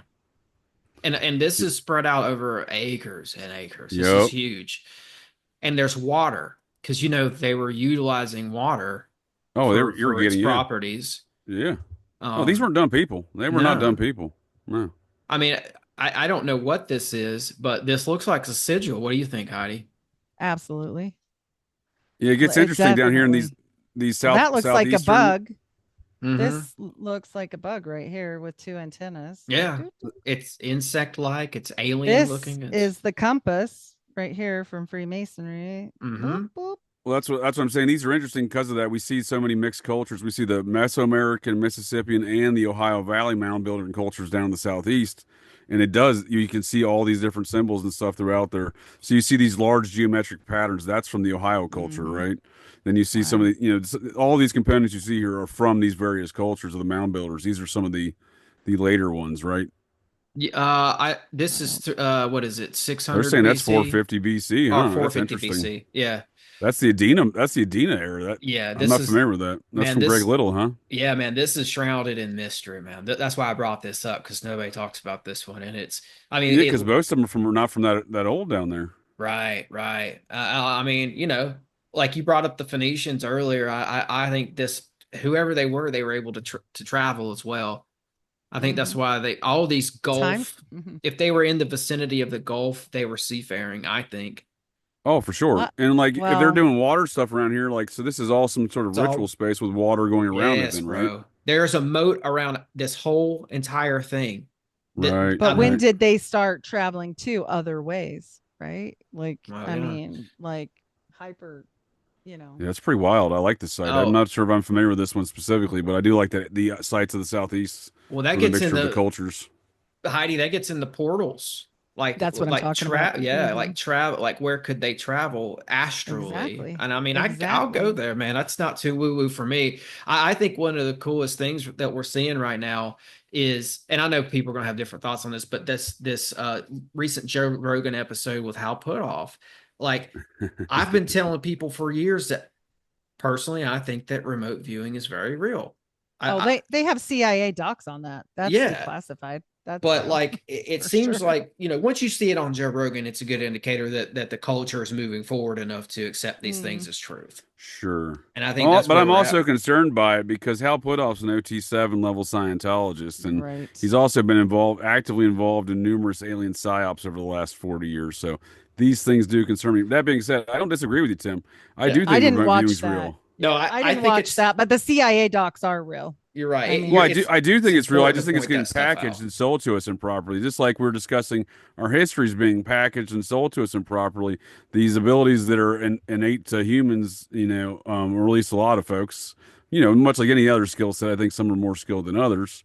But mhm. these abilities like remote viewing, I think folks have an innate ability to it. We're just being packaged Mhm. in the wrong concepts and being Right, sold to right. us the wrong way. I don't like this remote viewing being told to the public or disclosed to the public under the broader umbrella of disclosure as it relates to UFOs. I don't really care for this modern disclosure movement and the people involved with it. They're all shady. They're all, CIA spooks. They're all, etc.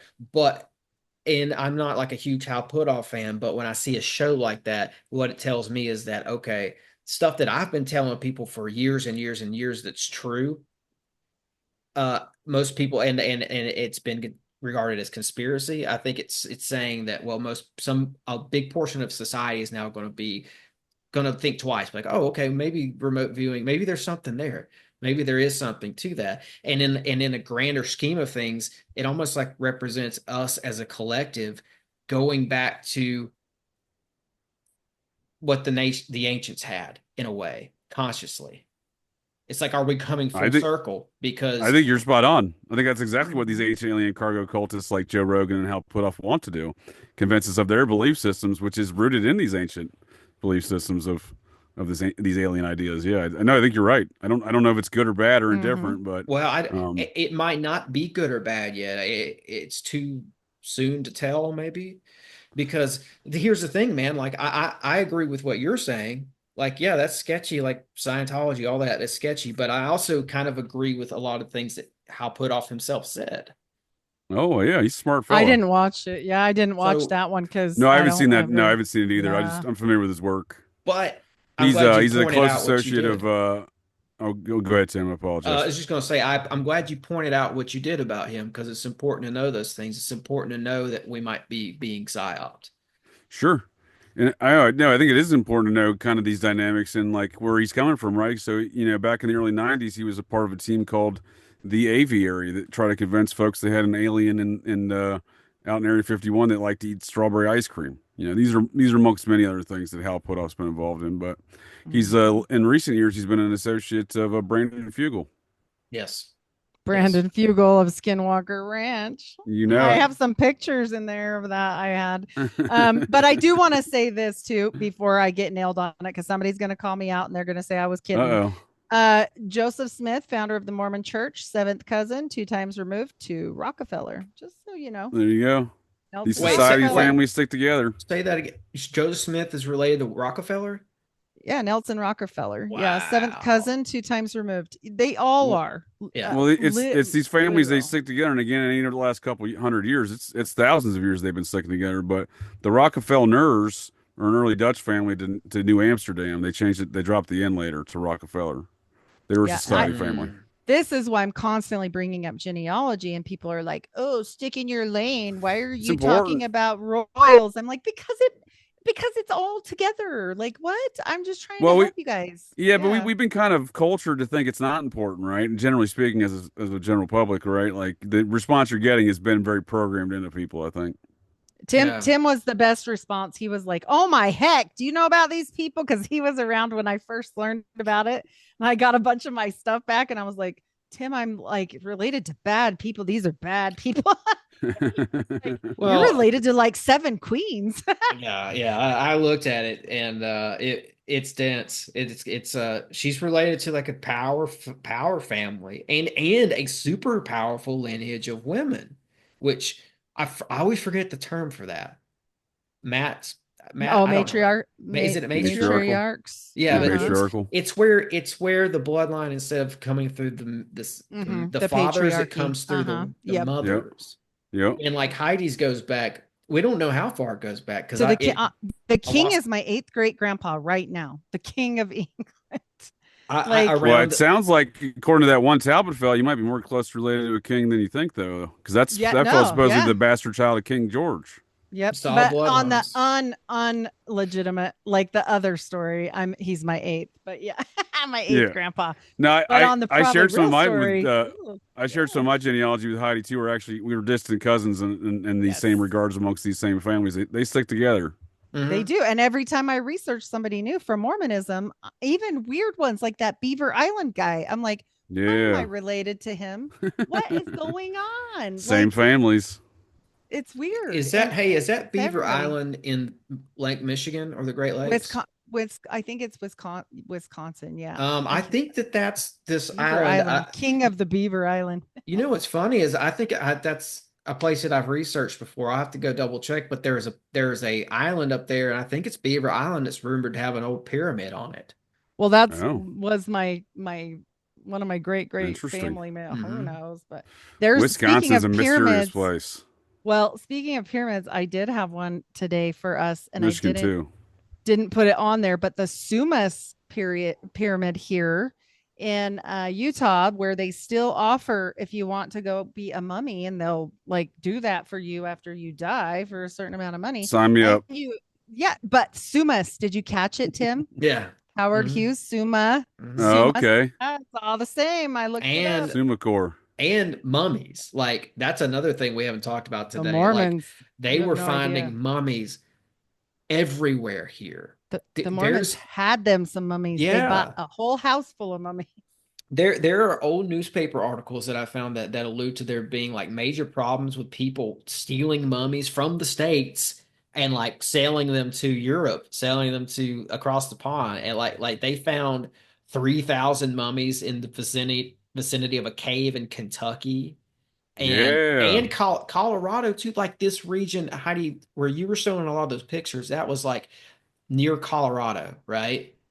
All of the pictures Earlier. I showed everybody today were in Utah. They were Every But Utah, they were the east but side, yeah, right on the eastern border there, yeah. yeah, like it's Wyoming, Utah, and then Colorado, right? Yep. So Yeah, I just don't that know where, but you looked it up. So Yeah, it was like yeah. kind of central, eastern border, central, midway up the state. But yeah, right there on the border. Yep. Well, that one of those areas of Colorado, they were having a problem with people stealing their mummies and selling them to Europe. And you'll never hear anything Lucy about this today because this is Right. Lucy too fucked Mack up. Smith bought a bunch of mummies. Joseph Smith bought some mummies, and they Yeah, he wanted loved she Egypt. yeah, he wanted, well, she wanted to like basically just do a wax museum of mummies, not with wax, but just she just wanted to With stack them in actual her mummies. house and be like, let's just be safe. And Joseph was being wild up, so that didn't work What out. But if you think about it, the Society of Cincinnati, who was brought the Western world our understanding of Egyptology, right? So yes, that was all relative to the Napoleon mission, yeah, Napoleon Bonaparte. Napoleon. So he was a Society of Cincinnati member, a very important Society of Cincinnati member, Are in you fact. telling me that the guy who Merovingians. maybe started the FBI or was associated with, was that his brother or something? So legend has it that's his grandnephew, but I would Okay. argue that may be true because that may be his grandnephew biologically, but allegedly his younger brother dies in America. I would argue that may have in fact been Napoleon. And he Oh, was that's Nonetheless, obsessed with the bees. Don't forget, he put them all over his cloak when he got married. Just so you guys know, he sewed real bees on their cloaks when they got married. Mr. Napoleon did. And what is this? This is the beehive state that I live in. And there is some real funky tales about the Merovingians and Joseph Smith. well, that's what I was mentioning earlier about the beehives with Utah, because these folks, it goes beyond just the Mormons. It is a society thing. Mhm. bees were they've been They used say, throughout the years in esoteric orders, right? Like I well, even Well, I maybe even mean, the oh, yeah. Masons. Yeah, the yeah, Masons. think of the Yeah. hive mind concept, right? Hmm. Mhm. Well, but this particular sect of polygamist Utahns believe that they have the divine right to rule and that they were actually related to specifically the Merovingian bloodline and that Jesus had more children and all this weird stuff like that weird show that was out and this is the Kingstons and they only have sex with each other so they're all inbred really bad because they marry their brothers and stuff so I mean, what you're uh, describing applies to the still Society of to this Cincinnati day families, if you ask me. It's still more of to a this broad, day that's a broader policy outside the Kingstons, I think, because I mean, right. Lucy Mack Smith and old Joe Smith, weren't they cousins? They were cousins. Yep. I mean, But I this know is my family tree closer. looks like a pole, Yeah. though. You know what I mean? It looks like an Yeah. Appalachian pole. It has no, doesn't have any branches. Right. Right. Yep. It's weird. And they have a whole thing. The Kingstons got so rich that they hired a geneticist to come in so that their children wouldn't be handicapped. So Well, there's I mean, that. I don't know about all these rumors of inbreeding. Oh no. Well, they probably figured out a way around the inbreeding, right? There's Yeah, they brought the geneticist in and no, they still inbreed. They still marry like uncles and brothers. And, My back, yeah. in my back. You're back. You're back. I'm just saying, I got a lot of first cousin marriages, including my great grandfolks of both one side of my family tree, both of those on that side. And I don't know, I don't have any web. I'm surprised I don't have web feet and a You don't have a recessed chin six line, and finger or yeah, and anything a like 70 that. IQ. But these families, what I'm saying is they all think they're all from those same Merovingian origins, these society families, and they're also all from they all again from the Templars. I don't know if they all think this, but the Templar mindset is that they descended from a historical Jesus and Mary, and those were the king and queen of their kingdom, and they were the Yeah. descendants of that kingdom. But their Jesus don't look quite the same or come from like the same. It's very strange. Is it rock I and roll? It always was like a long-haired rock and roll well, Jesus. Looks like he I plays always guitar for a rock yeah, band. right. I always postulate that their Jesus is probably a fallen angel. I mean, honestly, I because was they thinking it's said, probably a you giant. know, God had sex with Mary to make Jesus and that it wasn't created by Holy Spirit. So it's definitely a whole different thing, Well, there you go. So I actually have a noted theory it's a giant, right there, Jesus. So there's actually and again I don't want to go too far into it, but it's a rough family feud going back again through the Lucius Quintus Cincinnatus family. So Ooh, Cincinnatus was his name. He was from the Lucius Quintus family. That's just Cincinnatus would be his first name as we refer to it today here in our modern incarnation of English. But if you look at where his origins go back to, they go back to the kingdom of Edessa, the same oh, place where the Knights Templars King Jesus goes back to, old King is Akbar, Isbar or Akbar, King Isis of Akbar. There we go. He was mm, of the kingdom of Edessa. It was a Persian Egypto-Jew mixture, combination of kingdoms. His father, I think, was Persian. His mother was Egyptian Jew. So okay. it Huh. had the Zoroastrian kind of astrology stuff with the Persian stuff. It was getting a lot of mixtures, but that's where it goes back to. And there's beefs between those folks and the king, the royal family there, and the Lucius Quintus Cincinnatus, ancestry Mm. there. So I think there's a lot to be said, and I think according to the Templar knowledge, their idea is that their Jesus might have been a giant, Well, one and of these calling giants we find at God, the mounds. hmm. yeah, calling God Elohim right there, that's a fallen angel, I Yeah, mean, I think there's so something to be said about these things because again, I mean, well, there's a rough understanding of a lot of these concepts, and when you even talk about mounds being connected across, like Barry Fell found out when he wrote that America BC book you were describing to us Mm. there before, Hmm. Tim, with the Micmac language.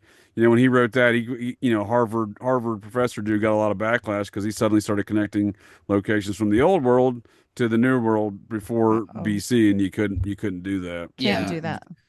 Yeah, Barry Fell's a very interesting gentleman. I'm I want to know more about him because I know a little bit, but I think he's got books out that I don't know about, like that I haven't read. So I'm gonna try to find some more of his books, and I've They just didn't heard whack him, huh? crazy They didn't whack him stories. after that book. Well, I mean, I they may have whacked him in Mm, the end. I'm not. I mean, he went I way don't know. way against the narrative. I mean, he even snuck into the Smithsonian. Well, he didn't sneak in. He had clearance, but what he was doing in there was sneaky on one particular occasion because he was hunting down the legend of these little people, um, which I've come to believe are very real. The Oh Cherokee no, talked yeah. about them. They're all over the place in Listen, North America. we Barry we Fell wouldn't went be in on a there. computer if they weren't a thing because the supercomputer guy was digging under his house and That's right. talking to That's him. right. That's right. So, JJ, do you know about the Barry Fell little people story? He went into the Smithsonian and found a body hmm. of one. I'm not familiar with that story. I'm Okay. familiar with Barry Fell and some of his work, but that sounds interesting. Yeah, yeah. I'll have to find. I've been told the story by an accurate source that I respect. He's a really awesome researcher. Um, and I've read about it too. I'll have to find out where I read about it and give you the details on that. But Sure. there's many little sites across the nation. I know there's one here in Tennessee. It's in White County, Tennessee. It's near Sparta, where they found thousands of graves of little people, uh, I'm Seymour listening. Cray. I'm just inches saying. inches tall. In fact, I have a picture of one that was found out The Fae? west. That sounds like the Fae. That doesn't sound like little people. That sounds like fairies, right? Is this Inches. what you're describing to me, sir? Sounds like gremlins, Yeah, it's something Or little in. green fairies, goblins, whichever little way. green. There's probably both, guys. I believe in the Fae as well. Right. This is some sort of an actual race of But they're not humanoid. described as little green, like little goblins, right? Like we've kind of like Disneyfied those things, like the No, the fairy and the fae, right? no. These Yeah. these look They're like they're kind of demonic and leprechaun like if I'm not mistaken, the fae are, this which is could The be Fae are naughty. Yeah, the Fae are this yeah is naughty. could Tom fall into this Thumb. category, I suppose. Leprechaun and This demonic. is real. This right here is real. It's a real mummified little person. Oh my It's God. called Tom Thumb. It looks kind of pygmy like, right? Like from the Mhm. Pacific. Absolutely. Yeah. There's a pygmy book with the Mormons, just saying. I did a whole show on the pygmy thing. It was weird. This But guy, yeah. But Barry Phelps got into the Smithsonian, I guess it's before he lost his clearance, because I'm assuming he did, and was able to go in there and locate some of the bodies. So Hmm. these, time and time again, if you really look into the little people, you'll find that they did exist. Oh, I'm sure they still do. They just took off. There's a whole park here in Utah that has like a place for like gnomes. It's like a gnome park. And like, I mean, obviously there's nothing there. It's just for fun, but for Well, fun. that's what they want you to think. Yeah, exactly. They just Lafayette, say, look, don't leave out anything for them and don't engage them even if they want to clean your house because I guess they're assholes. So that's good advice. Lafayette. Exactly. No, his whole name is rooted in a mound, right? Yeah, He's yeah. definitely a mound person. Yeah, I mean, hey, Wow. Fritz Zimmerman, like he just I think his last book is all about how there's a paranormal aspect to the mounds. And it's tied up in the little people, these gnomes, these fairies, the fae. Hmm. It's all there's I think that there's a reason why we have these legends. For sure. Dragons too. I mean, I Oh, won't even get started oh, on that, but yeah. like I You're think gonna love they that conversation with Ed Cassis, isn't he, Heidi? The Oh Occult yeah. Reject show we Oh just yeah. did. It's all yeah. about Just wait. dragons. Yeah. Just wait. Yeah. They were telling me about it. I wasn't there, but they were telling me about it. Oh, you weren't Yeah. on that one? Oh, I apologize. I thought you were Yeah. on that It's one. okay. It's okay. I got told about it though. And so, For yeah. some reason, I thought you were there. Well, you're gonna enjoy that one, Heidi, because it gets I know. I'm interesting. sad. I was home. I was like, man, I Oh, wanted to I go. didn't know. Oh, yeah. For some reason, I pictured you in that conversation. I was like, what is No, it? All right, fair enough. Well, I yeah, was both there of with you. little. Yeah.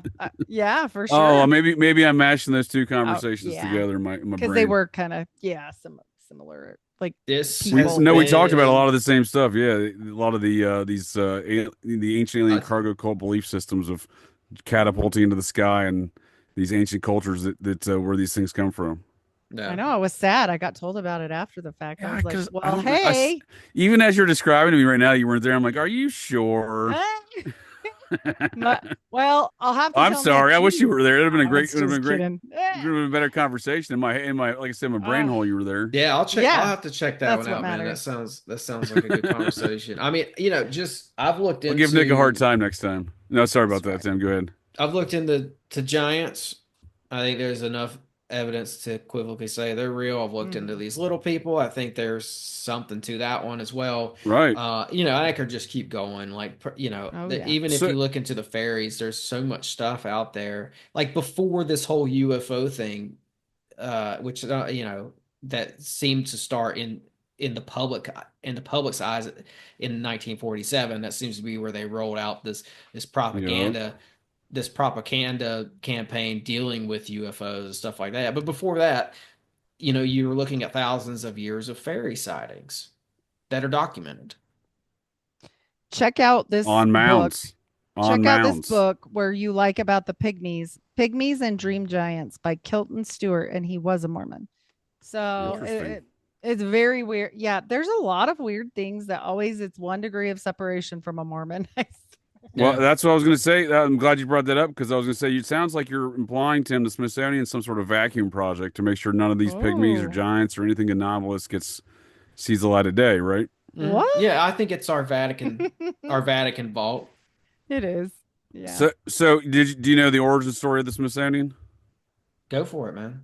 It is this Anglo-American influence that I'm talking about, this anti-liberty, one world order, new world order, whatever you want to call it, right?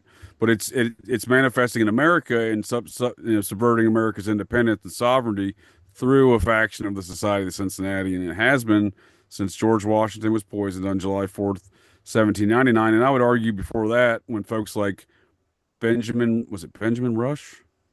Stockton. Yeah, Benjamin Rush, one of the founding fathers, who was a Surgeon General for Washington's army, attempted a coup during the middle of the war. So, Washington, faced a lot of these things, but it, manifests further with the Aaron Burr assassinating Alexander Hamilton, two society members, one being the President General, that being Hamilton. So, you fast forward a few years, you get Jefferson Davis, the other first president in America, the Confederate States of America. He's a U.S. senator from Mississippi, and he's integral in forming the Museum. Mm. Smithsonian. Oh, When he comes back, I'll remind him of where he's at. A yes. fellow by the name of Putnam. Hey, you We cut out there, JJ. You're Oh, talking about Jefferson Davis, oh, and so yeah, Jefferson Davis being a member of the society, he's a senator of Mississippi, I think around circa 1848, when he's leading the committee to start the Smithsonian Institution with Anglo financial funding there from the Smithsonian Fellow, Mhm. right? mm, So the institution started in that process through Congress with a fellow with the assistance of a fellow by the name of Putnam. Oh He yes, was I a know about Putnam. descendant I believe he was a descendant of Rufus Putnam, the general from Rhode Island. So likely a hereditary member. So the first thing they do is that Squire and Davis study of the mounds, right? That's the first mission of the Smithsonian. So Mhm. it's all very, I mean, I don't know what point in time they decided to start hiding stuff. That was from the very beginning. I would argue yes, but it is very Society Cincinnati related, the Smithsonian. It kicked in 1880 with Wesley Powell in his report to Sure. so they made Wesley Powell the director of the Bureau of Ethnology, Yep. and it was a branch of the Smithsonian, and so he goes to write up his yearly report to the director of the Smithsonian, and in that report is where he spells out the cover up. Like he literally says that we're not going to allow this and that. We're going to say that the natives. He says they lacked higher intellect. They were savages. He goes through all that. he says, the dating is going to go after Columbus. We're not going to date stuff before Columbus. And if we do, we're not going to tie it to other cultures around the world, meaning that he didn't want to like draw or shed light on the fact that maybe people from elsewhere came here before Right, Columbus. right. So, and there's a lot of that stuff. It's if anybody, I'll pull up a picture of it here in a second. This report I'm talking about is more of a book than it was a report, and it was a shifty one at that. Because Powell was not he's not to be venerated, in my opinion. I think he's not this hero. I think Rick Osmond calls him a cookie cutter hero, and I think that's kind of accurate. But that was 1880, where at least I can say and point to and say that it was documented that there's a cover up. Now, did it Sure. start then? No, that's a good point. No, that's when they corporatized it, right? Right. Hmm. Right. And that's a good that's no, that's a great point of when they made it, this is the business, right? So what I would assert is before then is there's a lot of other subterfuge amongst these same characters. Like for example, like it's part of these secret wars that go on in the Civil War. I think the Civil War within the society, which manifested in the U.S. Civil War, back to the society hereditary members being elected president. Abraham Lincoln's grandfather, Abraham Lincoln, captain Washington's Army out of Virginia chapter, Society of Cincinnati. So I think that was part of his problems was being a hereditary member who got elected president. But he in regards to the activity around these mounds, I don't know if I would argue the whole war is about the society and their business, right? Hmm. Because they fractured beforehand. But Robert E. Lee and a number of his other generals crossed enemy lines north of the Mason-Dixon and began raiding Masonic lodges in Pennsylvania, Ohio, and Indiana. Right, this is near the end of the war, so I think they were on their own mission to get so those Masonic lodges were built upon mounds, and the contents of those mounds supposedly were inside those lodges.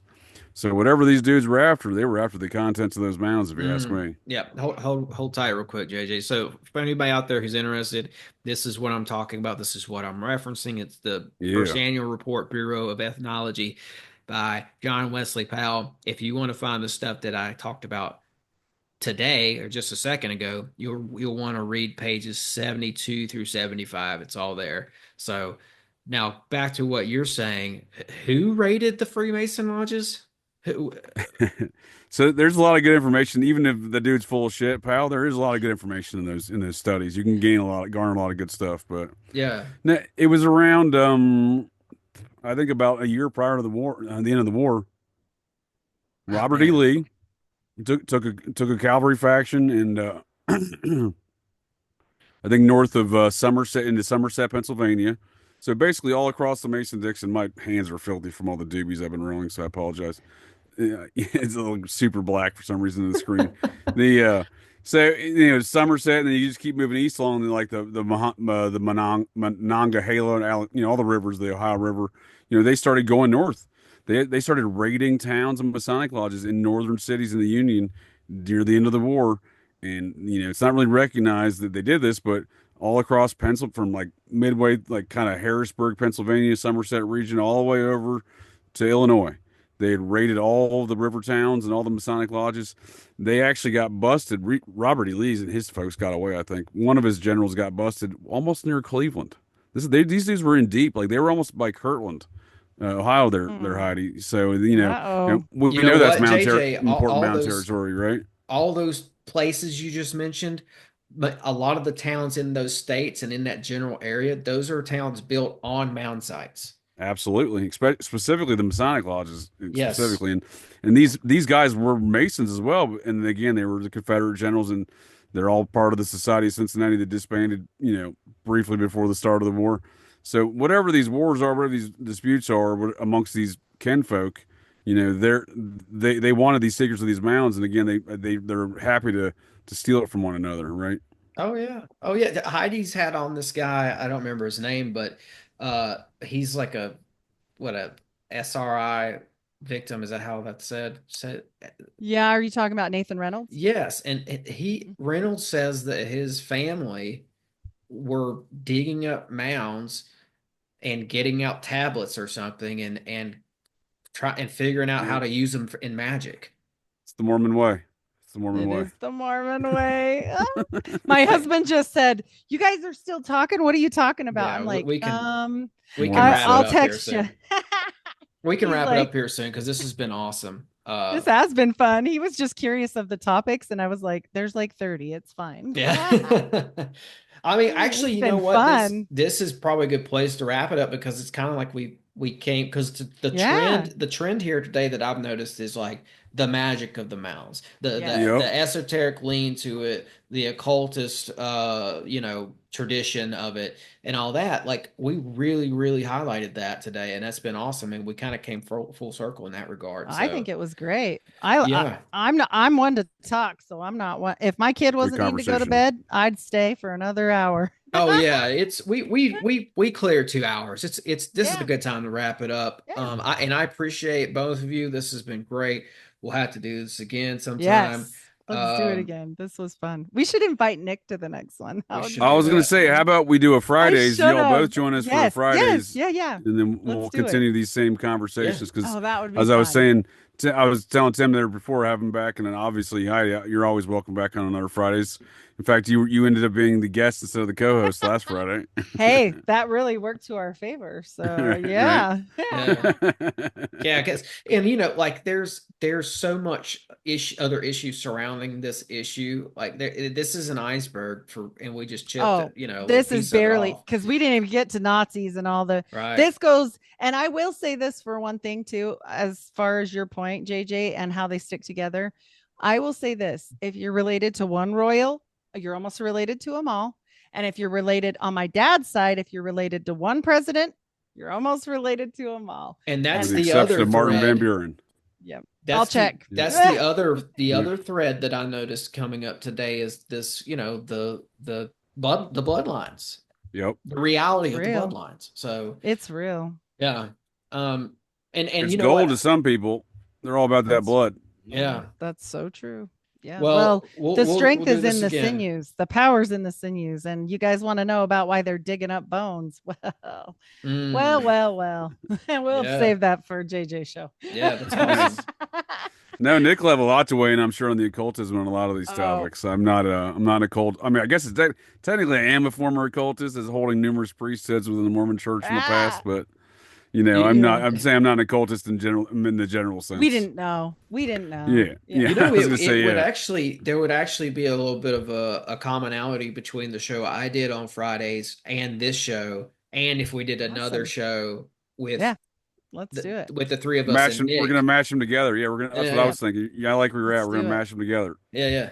You know Cool. who else would love to come to that is probably Headless I was gonna because say, and of the Jen. I was gonna sort of giants. say, Yeah. you don't tell Jen. We'll Jen's have gonna 10 oh people. man, I was gonna say, we'll have 10 people. I know we can't have both. We have to figure that out. Yeah. Actually, I think Oh, we'll get it squared away though. Yeah, I mean, I do like both of those gents' inputs there, I do especially within the too. areas of the occult. Well, we'll I talk love, about it. yeah. We'll talk Yeah. about it. Let's You know why. wrap it up here, Right. and we could talk about it after the show. And Awesome. because I want to give you guys an opportunity to tell everyone where they can find you. Awesome. Well, JJ, you go first because this is kind of our combined show. Or I should have. Well, Heidi, I appreciate it, ma'am. As always, I always enjoy our conversations as a fellow Exmo. It's always great dabbling in these Mormon discussions, but I enjoy your parapolitics and society in Cincinnati stuff you brought to my attention. So, It was I've fun. the Bouvier family that you brought to my attention as far as Jacqueline Bouvier Kennedy, she being a Society of Cincinnati, or the daughter of a Society of Cincinnati hereditary member, Jack Bouvier. He's actually seems to be the epicenter of two memberships in the Society of Cincinnati. Mr. So Blackjack. I flagged a couple genealogy posts about the dubious nature of Jacqueline Bouvier Kennedy Onassis's Bouvier family tree. Everyone's got it wrong. There's numerous blog posts about these things. Her third great grandfather is allegedly Francois Bouvier. I would argue that's General Francois Bouvier of the Society of Cincinnati, a very close Wow. associate of George Washington, member of Ooh. the French chapter of the Society. But I would argue that that's the Francois Bouvier, and that's the reason why there's such controversy. However, on record, old Blackjack Bouvier, her father got membership in 1948 when his father passed, Jack John Bouvier number two, I believe was what he legal name was. He was a member of the Maryland chapter, and that's because his mother's mother, father, so second great grandfather from Jack from Blackjack, second great grandmother. There was no men in between to pass it to, so it went to his father, and then on to him. Oh. So then I ask, was John F. Kennedy Jr. a double member of the Society of Cincinnati, Ooh. both the Maryland chapter and the French? It looks like it, right? I never really considered it, Mm. and I've long considered that was a parapolitical assassination. But because his father being the president, that doesn't get passed down hereditary. However, the hereditary members get passed down. So it seems like JFK Jr., who according to the QAnon folks Depending, still alive, right? depending with that picture that I showed. Anyway, So, but JJ coming in apparently with he's a the double bonus member. content. well, JFK Jr. might be Onassis's kid, but I agree with you on that one, but yeah, I agree with that. Well, then, in that nature, he's getting at least one membership from his mother, then, and right? but that Or, I'm sorry, no, it's guy still two memberships, I guess, because they're both from his mother. and Illuminati confirmed on that one anyway. So Oh, either way, so many secret societies. well, I was gonna say, well, there you go. But think Someone- of the epicenter of activity that dude's sitting at, then, right? If you had double membership of the society, Well, who mix. was his bloodline then? Who was Kennedy's Well, bloodline? well, you haven't seen the photo. Oh, well, no, Yeah. Heidi makes some great arguments that his actual father was Aristotle Onassis, and He looks firmly, just like him too. he looks just like him. Okay. He's always had that Greek Mediterranean look to him, obscene. anyway. Yeah. But his mother's father was a member through the Maryland chapter, and I would argue he's also a member through the French chapter. No one wants to confirm that they're descended from Francois Bouvier, George Washington's friend and general in the French chapter. I gotta do it. Keep talking for 1 second. I'm gonna. So I think Tim. that's interesting because there's all these genealogical websites that have a controversy over Jacqueline Bouvier's paternal, her father's paternal lineage, her lineage, her Bouvier lineage. Oh, Yeah. it's crazy. Well, but Jackie married Onassis. Well, Aristotle. Yeah, so Onassis. so apparently she's having an affair with him though too already. Now, they knew each other. now, Timmy boy, look at this. Yeah, look at Look that. at the lip. Look. Okay, I'm gonna do it. Look, Here. I mean, he looks hairline. Mediterranean. Here is the hairline. Here is the other hairline. Here is the other hairline. Here is the shape of the nose, down and down, starting at the forehead. We have Fairly a pyramid lip right here. Pyramid lip right here. We have the bottom lip is nearly identical, but a little bit flatter. And I'm sorry, but this jawline, except for his chin, is a slight bit sharper, is real close as well. Just saying. That hairline. And his mom's French, Scottish, and Irish. So I mean, he looks like a mixture of French, Scottish, Irish, and Mediterranean. I mean, he's got all those features. His banker was Hitler's banker. I mean, can you see it, Tim? Look at I this. see it. Yeah. I mean, they look like they could be brothers for sure. Yeah. I think that what happened is when you see that close, and then you've got the kids getting older. Maybe I postulate getting a little too old, where Italians and Greek kids, they look kind of blonde when they're little, but then shit starts to change. So maybe she had to get that out of the way. Yeah. Before the brunette came in and Jack started going, hey, what the hell is happening? No, there's a lot to be said about that Onassis heritage of that boy, but he's certainly, it seems to be a double society member. Again, there's a lot to be said about these society folks and what they do to control the world, the Western world, that is. For example, Winston Churchill and FDR, the folks who in charge of the Western Allied forces of Allied forces of Vietnam. I'm getting tired of the forces, the Western forces of World War II. They're both members of the society. Winston Churchill, a hereditary member. So guess who Churchill's best friend was? Onassis. Carry on. Yeah. He changed his diapers. Yeah. And then you look at the occult history of America with Joseph Smith, a member, Jack Parsons, likely a hereditary member of the Massachusetts chapter. Then you even look at folks like John Waters, the creepy Hollywood director, who was an early member of the Process Church of the Final Judgment. I would argue he still is. His third great grandfather, Waters, was the Surgeon General of the Maryland chapter. Probably knew Bouvier's ancestor there. You know what I mean? Yeah. So it's a small world. They all know each other in that regard, but I didn't mean to take us on a Society of Cincinnati detour, but It's appreciate fun. the conversation, Tim and Heidi, and folks can check any more of these things out at Operation GCD Live on Wednesdays, Fridays with the Occult Rejects, and routinely along with Heidi as contributors over there on the Occult Rejects, and then got a Patreon Sundays, Operation GCD Live Sundays, which is kind of my tales of high weirdness and true crime stuff that I've encountered over my numerous travels and adventures over the last I don't know, I suppose 44 years, however long I've been here. Woof.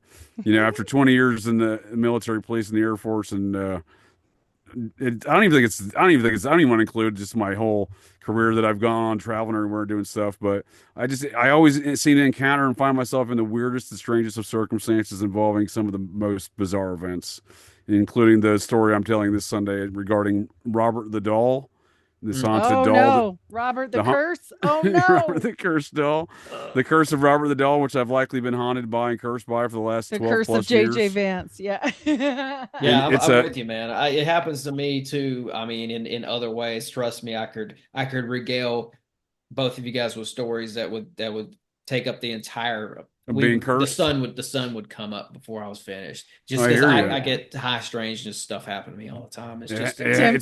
Yeah, it's Tim knows at my some folks house. is yeah, I think some folks it's just normal. So yeah. what you're saying is you're like me. It's just how it goes. Yeah. But Mhm. I do like telling these tales. And again, I didn't intend to get cursed by a haunted doll that was sitting in a Civil War fort museum down in Florida Keys. It was built on a mound site, but that seems where I those are the circumstances I found myself in. So, but no, You knew I better. appreciate. I no, I looked at that doll. I said, and they told me haunted doll. I was like, you ain't no haunted dolls around here. I'm gonna take a picture of this thing. Get out of here. Oh, he did it. You Boy, was done I did it. wrong. Boy, was I wrong. Woo, that's coming Sunday, you say? Sunday? Yeah, this Sunday. Actually, Awesome. it's my first Sunday's Patreon Operation GC Live Ooh, Sundays, 8 well, check p.m. that out, you guys. That sounds wild up. Like, that's a Oh, good yeah, one. I appreciate it. I got the following one's going to be an encounter I had with a cannibalistic, kid diddling serial killer in Montana, but Oh, that's a different story altogether. Yeah, oh, I've that seen sounds pictures so of you good. with John Travolta too. I'm sure there's a Old, story with that. John yeah, Travolta's son was Sylvester Stallone's dead oh, kid. that's true. That's for sure true. Yeah, old John Travolta got a little handsy with me in a JJ secluded told me. aircraft hangar. Yeah, JJ told me about that one. So there's a lot of Yeah, content for this concept that I get it. Yeah. The show is it's going to have a lot of episodes. It sounds Sorry. like. lot of unfortunate events and follies, but that are my life. But that's probably because of Robert the Doll. At least the last 12 years of Yeah. it. And the Mormon curse. You know, you took That the doesn't oath. help. That Yeah. doesn't help. Yeah. And with that, I am Heidi Love of the Unfiltered Rise. Find me everywhere podcasts are served. Unfilteredrisepodcast.com. And I am an occult reject and so happy to be one. Find me over there wherever you can, over on YouTube or on Spotify. Thank you so much, Tim. And thank you both. Thank you both. And I'm Tim Constantine. You are listening to the Sixth Sensory Podcast. As always, break the mold, conquer the realm, and thanks for listening.